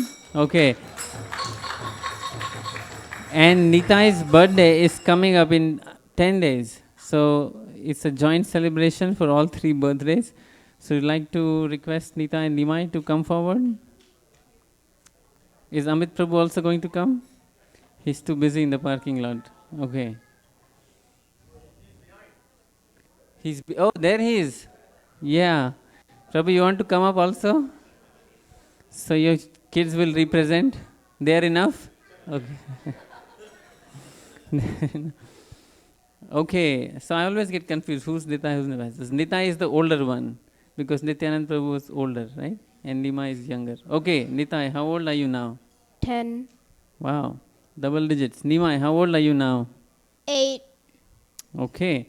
So what's your favorite activity at the temple? I know you are like completely immersed in all temple activities, but if you were to pick like one single most or a favorite one, what would it be? Aarti by His Grace Vaisheshika Prabhu. Okay, Aarti Kirtan led by Vaisheshika Prabhu. Nimai. Singing and playing harmonium. Singing and playing harmonium. Oh, nice. So we are happy that you got to sing the Narasimha prayers today, right? Yes or no? You sang, right? Yeah, thank you. Okay, now tell us your favorite game that you play together at home. We have like 10. You have like 10? Okay, so you play a lot, right? And don't fight as often? Kind of, no, kind of, yeah. Let's hear what Nima has to say. A little bit. A little bit of what? Fighting. Little bit of fighting, that's okay. It's healthy between brothers as long as you get along at the end of the day. So we'd like to wish both Nitai and Nimai a very happy birthday, and also Amit Prabhu, who is an exemplary devotee here at ISV and does a lot of back-end services without expecting mention or appreciation or recognition for it. So we thank you, Amit Prabhu, and both Nita and Nimai and Mataji. Wonderful family here. Hare Krishna.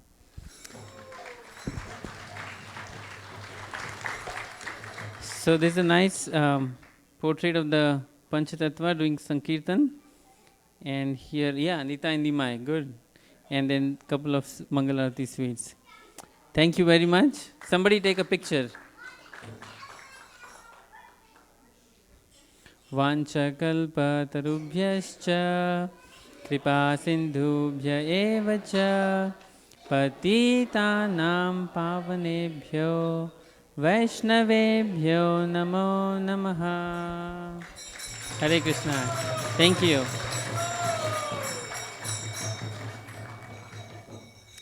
Couple of announcements for upcoming events. Next Friday is Radhashtami. It's the appearance day of Srimati Radharani. So we'd like to invite all of you for a program on Friday evening. The details will be sent out by email, so please look forward to those details. On Saturday, the day after Radhashtami, Hansapriya Mataji is going to acknowledge and thank all the volunteers who worked so hard for the Janmashtami event to make it a grand success by preparing a wonderful multi-cuisine brunch for everyone. Do you remember the brunch from last year? Many of you should remember. If not, we'll revive your memory. Please come on the following Saturday, the Saturday after Radhashtami. And don't forget to thank Hansapriya Mataji, because she's the hardest working devotee to put the festival together. Not only that, but she'll also prepare this wonderful elaborate brunch for all the other volunteers. Thank you. And then the Saturday following this event that I just mentioned, on September 14th, we'll have Kids Rath Yatra in downtown Palo Alto. So that's another mega event. It's an annual event that we organize. It's a very sweet event. There'll be a small cart, and their lordships, Jagannath, Baldev, Subhadra, they'll be pulled by all the young devotees, our children. So please keep that on your calendars and attend the festival. There is a mantra meditation booth set out today, and those who are new to mantra meditation, if you like to find out more about it or a practical demo of it with some guidance, you can meet Shraddha Mataji outside in the booth, and she'll be happy to assist you, especially the newcomers. So please consider that, give it a try. That's all for announcements. Let's see who has cooked tonight's prasadam.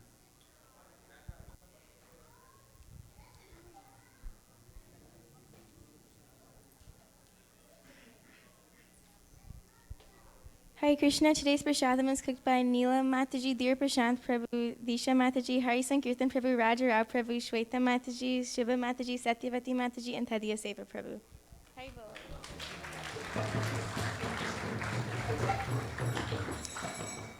Thank you. We'll have our Shayanarti as usual at 7:30 p.m. after prasadam. So we can comfortably sit and honor prasadam until 7:15, after which the cleaning crew will come in and try to clean the temple floor. So let's sing prasadam prayers all together. Shaidira vidya jai, jo hindriya tahe ka, jive phile vishaya sa kore, tarvad jivayati, lobha sudurmati. Take jita kartina samsare, Krishna baradoyama, kori bade jiva jai. prasadana dil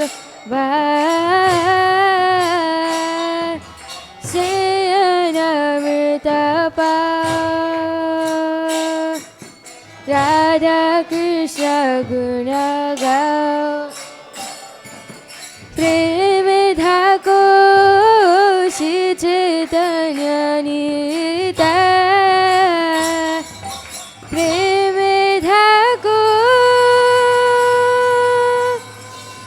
Shri Chaitanya Nita Mahaprasade Govinde Namo Brahmane Vaishnave Swapa Punyamritam Rajan Vishwaso Navajai Prasade Sarva Dukhanam Hanirasho Pajayate Pashanachita Seyashu Buddhi Bhava Pravishete Prayoga Bhukta Sarganda Vasalankara Charchita Ushista Bhojino Dasas Davamayan Jayemahi Shima Prasad Ki Nita Gora Hariba Hariba Haribo Nita Gora Haribo Nita Gora Haribo